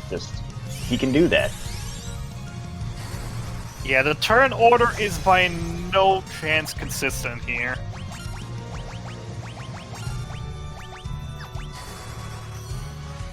I think we've all had that Chaos fight. It just it never gets easier to watch. So while Lukey is going back to buffing his monk for this battle, Rhokubee is on the Lich 2 floor, attempting to expeditiously make his way around the loop and get to his first Temple of Fiends refight. He has 4 full heals, but Pookie going for a elixir on 800. Oh no, he had the haste and oh boy, just all the things back to back you don't want to see. Slow is the one thing you really do not want to see on this fight, especially when it hits the monk. So to explain that, the slow essentially debuffs all the work you put into your monk, and brings you back down. Yeah, all the speed bumps that as you could see after he got hit with the slow, he was dealing 300 to 400 damage as opposed to 3,000 to 4,000 damage per swing. So it's just another item in the arsenal of Chaos that can set you back when you think you're just a swing or 2 away. He can melee you with a haste spell on him. He can cast slow on you. He can pull anything out of his bag. He can Kiraja himself. So let's just see what he does this time, essentially. Yeah. Chaos is a make it or break it fight to a point where you can play perfectly and everything goes wrong. Speaking of everything going wrong, close Lich 2 for Rhokubee, getting flared, luckily still being able to kill. even having a Black Mage survive, that's a rare thing with it that happens when you see a flare. Yeah, absolutely. To see a flare on him, but again, he was in good shape as far as the HP rolls to survive that. And while Pookie is struggling with chaos, Rhokubee by now is only 3 fights behind. 3 boss fights. Oh, and chat makes a good point. I mean, you can be triple AoE'd with Flare or any spell really, and most fiends, if you get a triple AoE spell, is gonna decimate most or all of your party. Flare especially, as it's dealing Flare. like 400 instead of the 200, 100, 200-ish. Correct, as a non-elemental spell that your ribbon cannot protect you from. But it is giving Rhokubee an opportunity to make his way up. So he is through the Lich fight. He is approaching the carry fight, which he is healing up for. Pookie is sending it. He still has some heals left. Got an unlucky flare. He's hitting for about 3k a hit. And there comes the double flare on Chaos. Luckily, he still has the extra heals to just heal that off and enough HP to still withstand it. He gets a swing at the monk, or at the fighter, and gets him. Right after, and there he's down. Lukey is done. GG's to Lukey. That was, I mean, he had some of the most disheartening Chaos battles you can get. Seriously. We've all been there. We've all seen the crap show. I personally am looking at that with half a smiling, half a crying face, as it definitely is great to see Pookie pulling that off, and he definitely deserved it. On the other hand, of course, being so close yet so far, being able to catch up to Feed's fights, Rhokubee losing this at this point. GG's. But that is the thing with with races. There will always be a winner, and in the end, there will always be a loser. Meanwhile, Pookie, join us by now. Pookie, congratulations on your victory. Thank you very much. Thank you. It was hard fought for sure. It sure was. Do you have anything to say to Chaos after that one attempt? You know the one I'm talking about? I do know the one you're talking about. You know, I was so close. And then he just had to paralyze me. I was like, oh, did I not equip the ribbon? How do you paralyze me on that? Oh, you were one swing away. I think we were all sitting there getting ready to celebrate the end of the game, and he hits you, and then gets the turn order to just wipe you, and we all just kind of froze when we watched it. Yeah, I've never seen his punch paralyzed before. Really, it was a crime against all of us, I think. I personally could be that I'm mistalking this. I definitely don't think he paralyzed. I think it was just turn order, as Chaos turn order is just random if he goes before or after your fighter. I think he just got the turn order on you, allowing him to go last in the first turn and go first in the turn after. We'll roll back the tapes. I don't know. Really, the only problem with this run, Pisco Demons. That was the worst Pisco Demon I've ever seen in my life. You want to hear the good news about that part? Rhokubee had just as terrible ones.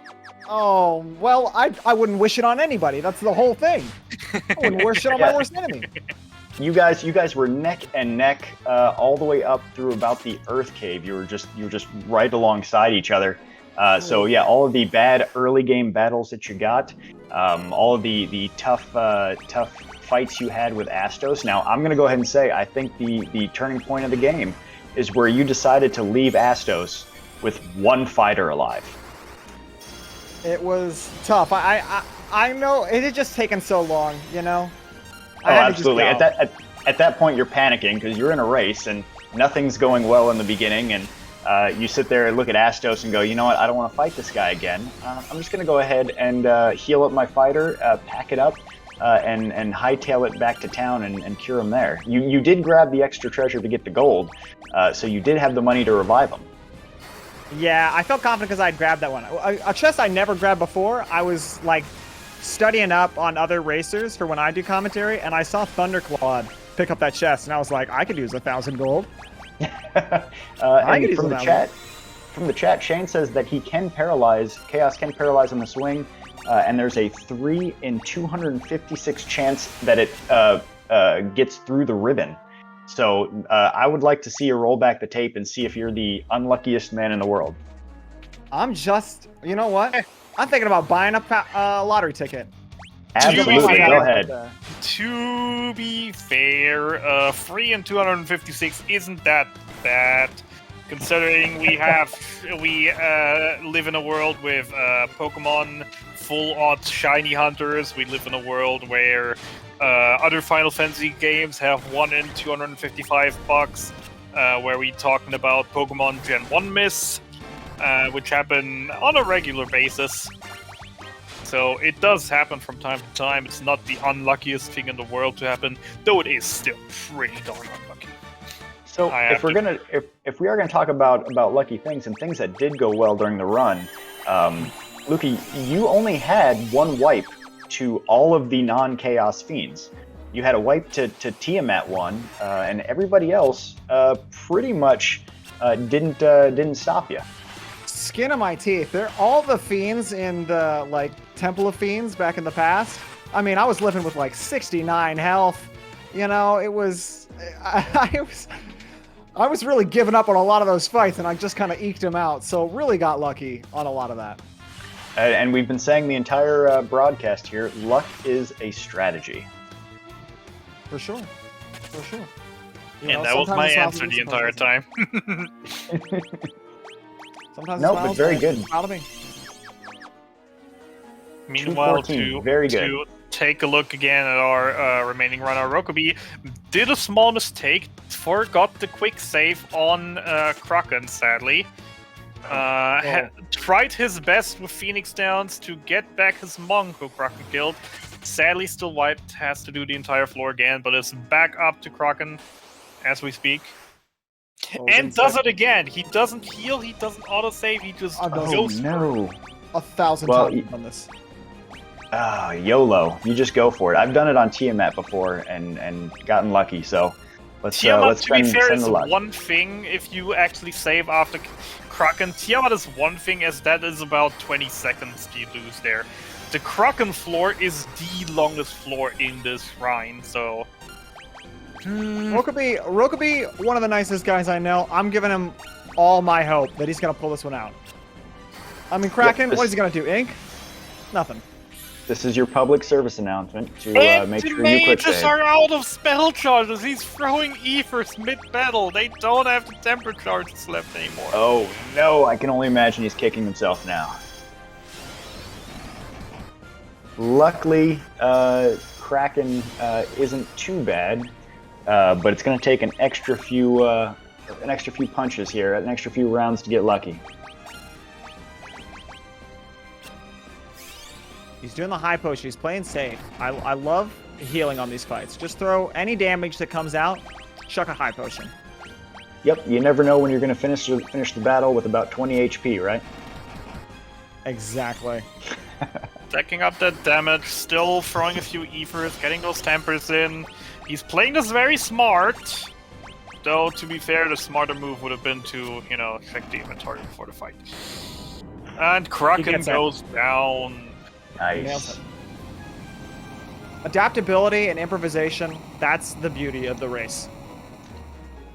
That is, I think, the most fun thing about the races, as opposed to watching somebody grind for a PB, is that it's a no reset run. You essentially have to go with the punches and see how well you know the game and the strategies and what things you can pick up or do to mitigate some of the things that go wrong. I was talking with good old Captain of the Dorks yesterday about my run, and he would say things like, yeah, I don't know why you did this. This was a terrible thing to do. And I was like, when I was doing it, I was thinking that was a terrible thing to do.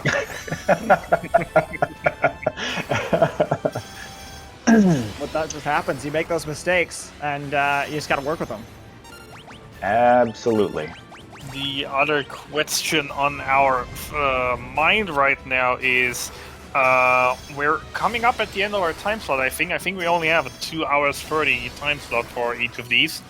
So this is gonna cut it close for Rhokubee if Chaos doesn't want to play along. Well, done buffing for now, going for the attacks, low HP, more tempers. I really appreciate his character names. Yeah, usually it is not a good strategy to name after your opponent. They tend to get bad HP rolls or take one to the face by Tiamat just a second ago. I'm known to have very low stamina in real life, so I would not name the monk after me for sure. Being unlucky here. What does he do now? Monk died here. Tiamat is fairly low though. A few Fondagas might already be the deal here. I'm going to heal up a bit and buff up a bit instead. You brought him up, but you lose all of your buffs when you die. I mean, he is fairly low, but no, he can still get lucky. If he punches the fighter, it's got to go now. He did not. The 50-50. Unlucky. Coin flips are the worst to be lost. Is it truly 50-50? I don't know how when people die, I don't know how the target selection percentage changes. Then it must still stay a higher percentage chance for the fighter, right? Should. Could. Can we get an expert on that? Shane? Yeah, we got Shane in the chat. The master of all percentages.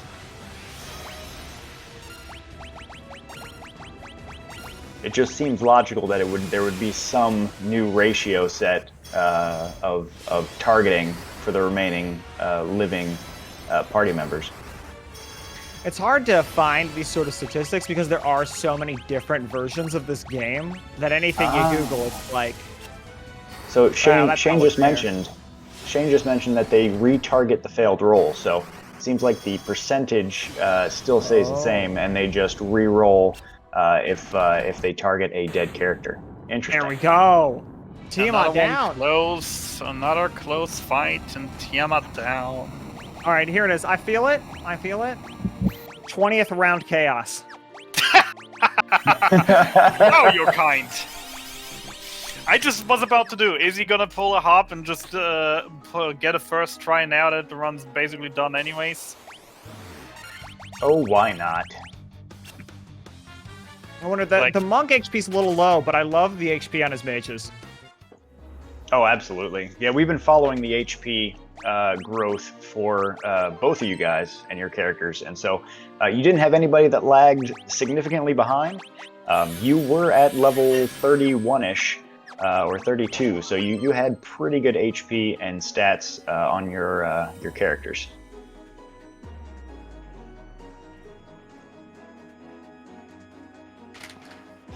And let's see what Chaos has in store for him at the casino. Yeah, the last guaranteed big HP for the Black Mages is at level 26, so there wasn't really anything going, but you get one for the Monk at 30, so I kind of try to push to there.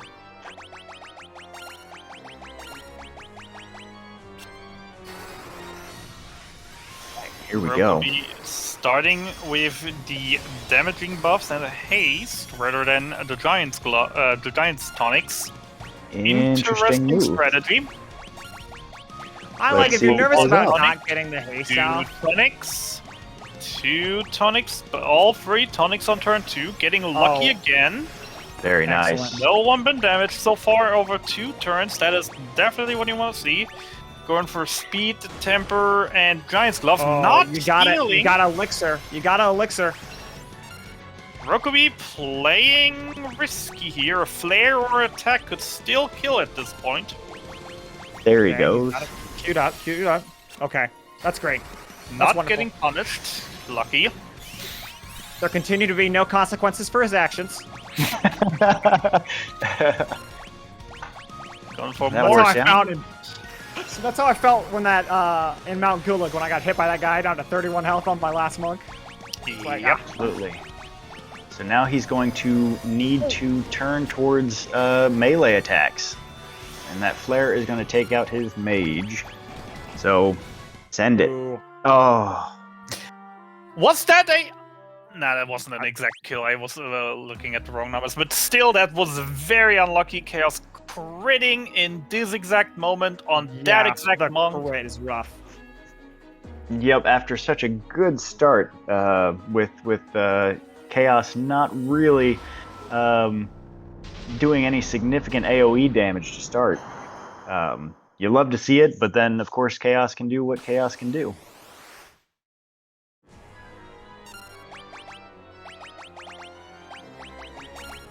Going for the second one. Going for the Giant's Tonic first this time.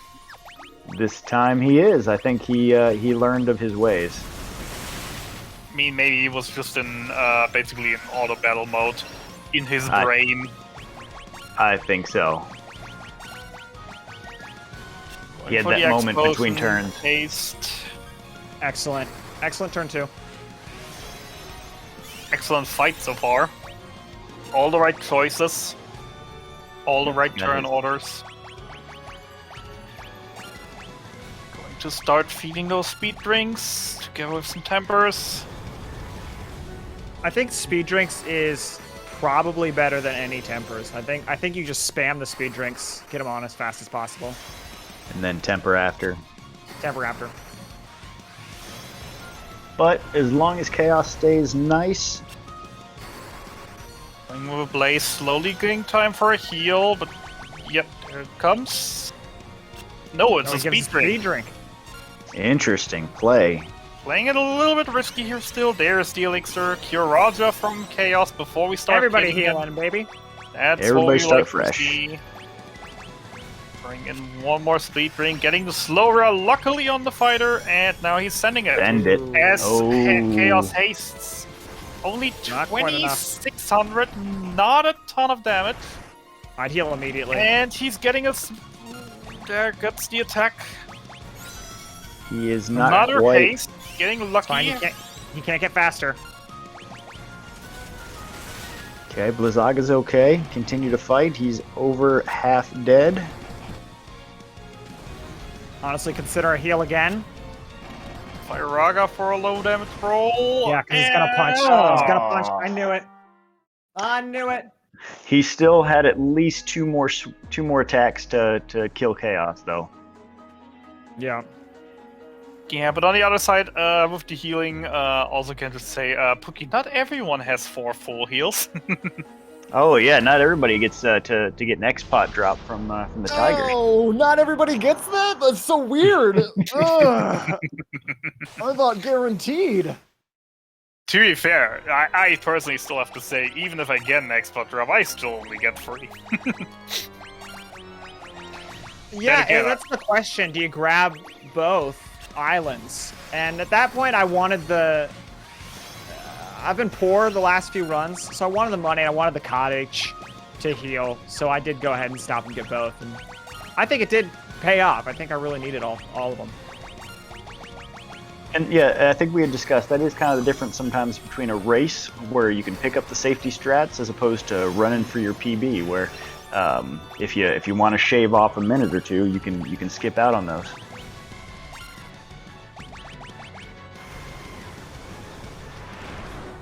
Clone here for a good amount of damage. One monk still standing though. Everybody's up. No, both mages actually still staying. I looked wrong there for a second. My bad. Didn't You get the good. haste off? He did get the haste off. There, the Now- black mage go down. Now he's And just now got to it's the buff buffing himself. game. Now it's Here the I fe- buffing game. Here I feel like you don't even go for the speed drinks. The tempers, the Giant's Glove is going to be better. We'll see how many he puts on himself. I think that was his 4th. Yeah, I Slowly think getting in range to heal again. Now definitely needing to heal. Will the turn order screw him? That will be close. Oh, Ooh, the 30. You just love to see it. That's Barely. called efficiency. 47. Immediately getting punched again, though. That is not what you like to see. Punching, damage check, sitting at Nice. 4,700. That is good to No. see. Getting Yes. punched again. Efficient. Low roll. Getting punched again. Chaos is out for Oh long. no! What is Chaos doing there? Finally punching the fighter and the flare to finish things off. Jeez. Oh my lord. It Um, can't be true. I'm gonna need a wellness check on his controller that's just been thrown through a monitor. Unbelievable. Was that Poor three Rhokubee. straight melees on him? It was 3 or 4. Unbelievable. Indeed. We are seeing some of the worst in chaos in this this race today. And I think this is the last one we actually have time for. I don't know of our time slots, but I don't think we have that much time left anymore. Slowly have to cut it off if things don't really work out. Yeah, I don't know what the time slot is, Oh. but I think we're 2 hours and 40 minutes in.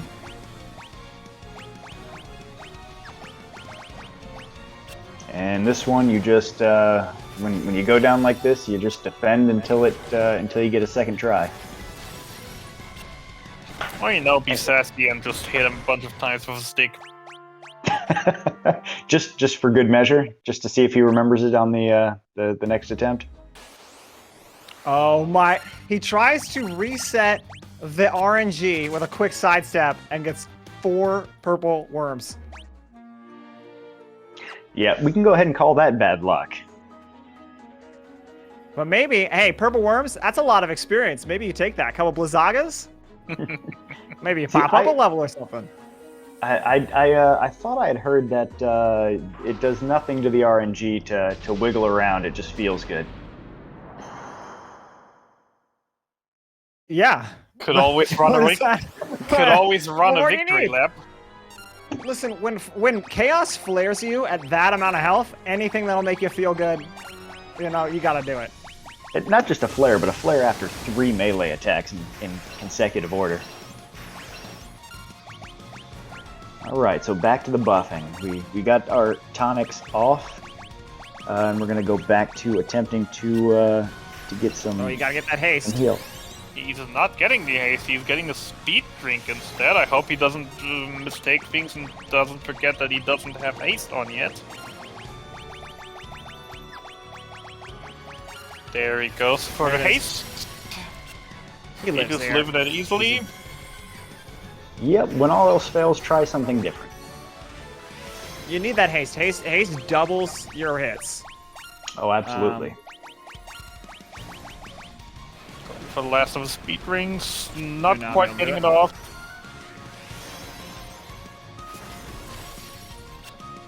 Slowly getting in range for a heal again. Yep. Yep, but almost buffed enough to start attacking. Especially after that blaze. Oh, yeah. You definitely gotta heal here. No whammy, no whammy, no whammy. Let's go. Very nice. The moment when you just see him flash twice without any text appearing at the top, you're already thinking like, that's over. It's over. Alright, let's see what his damage looks like. Oh, Okay, that's good damage. 3,700. Good You want to damage. heal immediately? Crit for 5k. This is his last heal. You can take Now that. you just send it. Send He's it. about 8,000 damage in. Nothing but a dream. Come on, 2 more. Oh, the slow run, but he's buffed up so much that it doesn't even matter, and he Let's still go. gets Oh, it. wow! Oh my lord, how Let's overbuffed go, these was Roku. he? That he, after a slower, still hits for that much. No That kidding. was something. I don't think I've Right. seen that before. I expected, I was thinking like 1,200 would be like the max he could do right now, but wow, where did that damage still come from? No Incredible. kidding. GG's I to love- Roku. I love chaos. Chaos crazy. Chaos is chaos. And very chaotic all of the time. Roku, welcome in. How about that chaos? This run is gonna haunt me. I can feel it. I had the preemptive at Piso Demons and forgot to restock on Thundera, and then they proceed to haunt me for the rest of the game. And My then- guy, we both had an awful Pisco Demon. I've never had a worse Pisco Demon. The Piscos were something, Roku, but you definitely had other issues as well everywhere. Just the game was not nice to you. I really have to admit that. We were talking about it a lot. Yeah, no, this is a testament to I will never, ever, ever skip the silver armlets again. Yeah, we were wondering if you were going to buy them or when you were going to buy them. And then I was also wondering about Phoenix Downs. Was there a point where you just ran out of them? Because there was a lot of resets due to the inability to revive. Yes. The problem being, when I go shopping for Ice Cave, I buy 3 Phoenix Downs, which usually works. If you have the silver armlets. You have the silver armlets, yeah. So, me trying to, because like I know LukeyPookieG is a great runner, so I had to take a little bit of risk here and there in order to try and keep up with him or win. So my skipping silver armlets was like, all right, I'm gonna go ahead and do this. I'm gonna take this risk here, and It did not pay off for you. Well, you also tried to cover for that by attempting to buy some ruby armlets, but you accidentally overbought at the shop. No, that was actually because I was like, hey, I have a 3rd protect ring, go back, and then figured out it's 16,000 gil. Yeah, shouldn't have bought the potions. You stocked up on potions after buying the high potions and defense to max. That money would have done it. Yep, and I don't usually stock up on potions, but There's no need to stock up on potions. my head was just all over the place in this run. It sure was, but there was one place where I really was interested, where your head was. Kraken 2. What went wrong?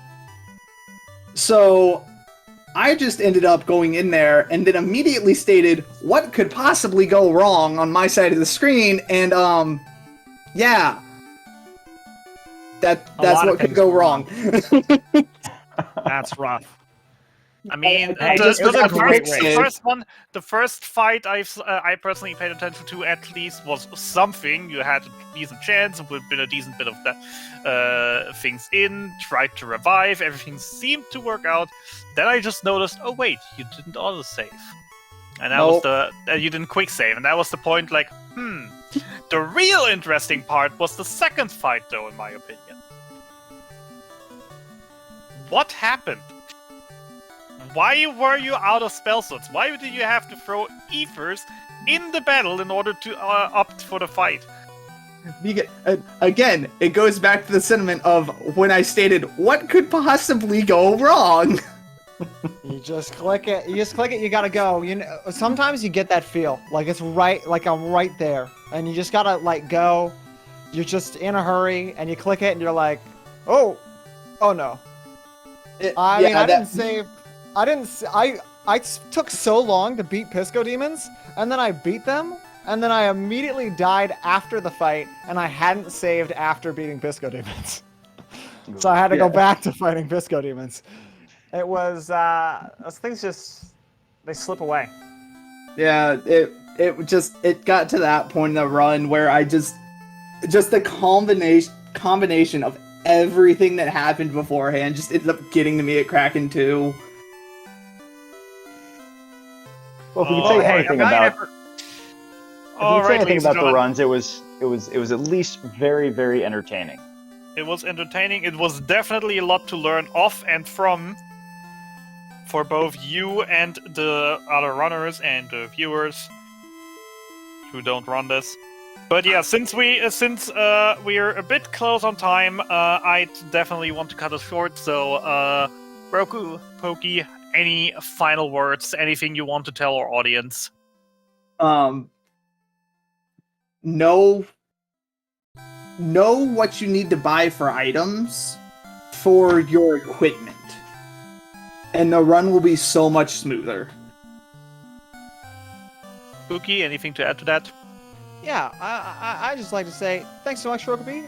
A great race, you know. Really, you worked really hard. I really respect you a lot as a runner, as a commentator, and everything. So good job, good race. Thanks so much. Have kind name and John the engineer for stepping in and commentating. I really appreciate both of you as well. And thanks everybody for watching. I'm 2-2 now, and I'm gonna keep beating people. So. No. Same sentiment to you. I highly respect you as a runner as well, and thank you both for stepping in. And I can't wait to see your other races, Pookie, as well as you have. I know we need to set up a match. Didn't we already? I don't think we did. Saturday midnight for my time. We already said a few days ago. We probably just haven't submitted it yet. But yeah, people, if you enjoyed the race, make sure to keep an eye on the different channels of SpeedGaming. May it be SpeedGaming or SpeedGaming 2 through 6.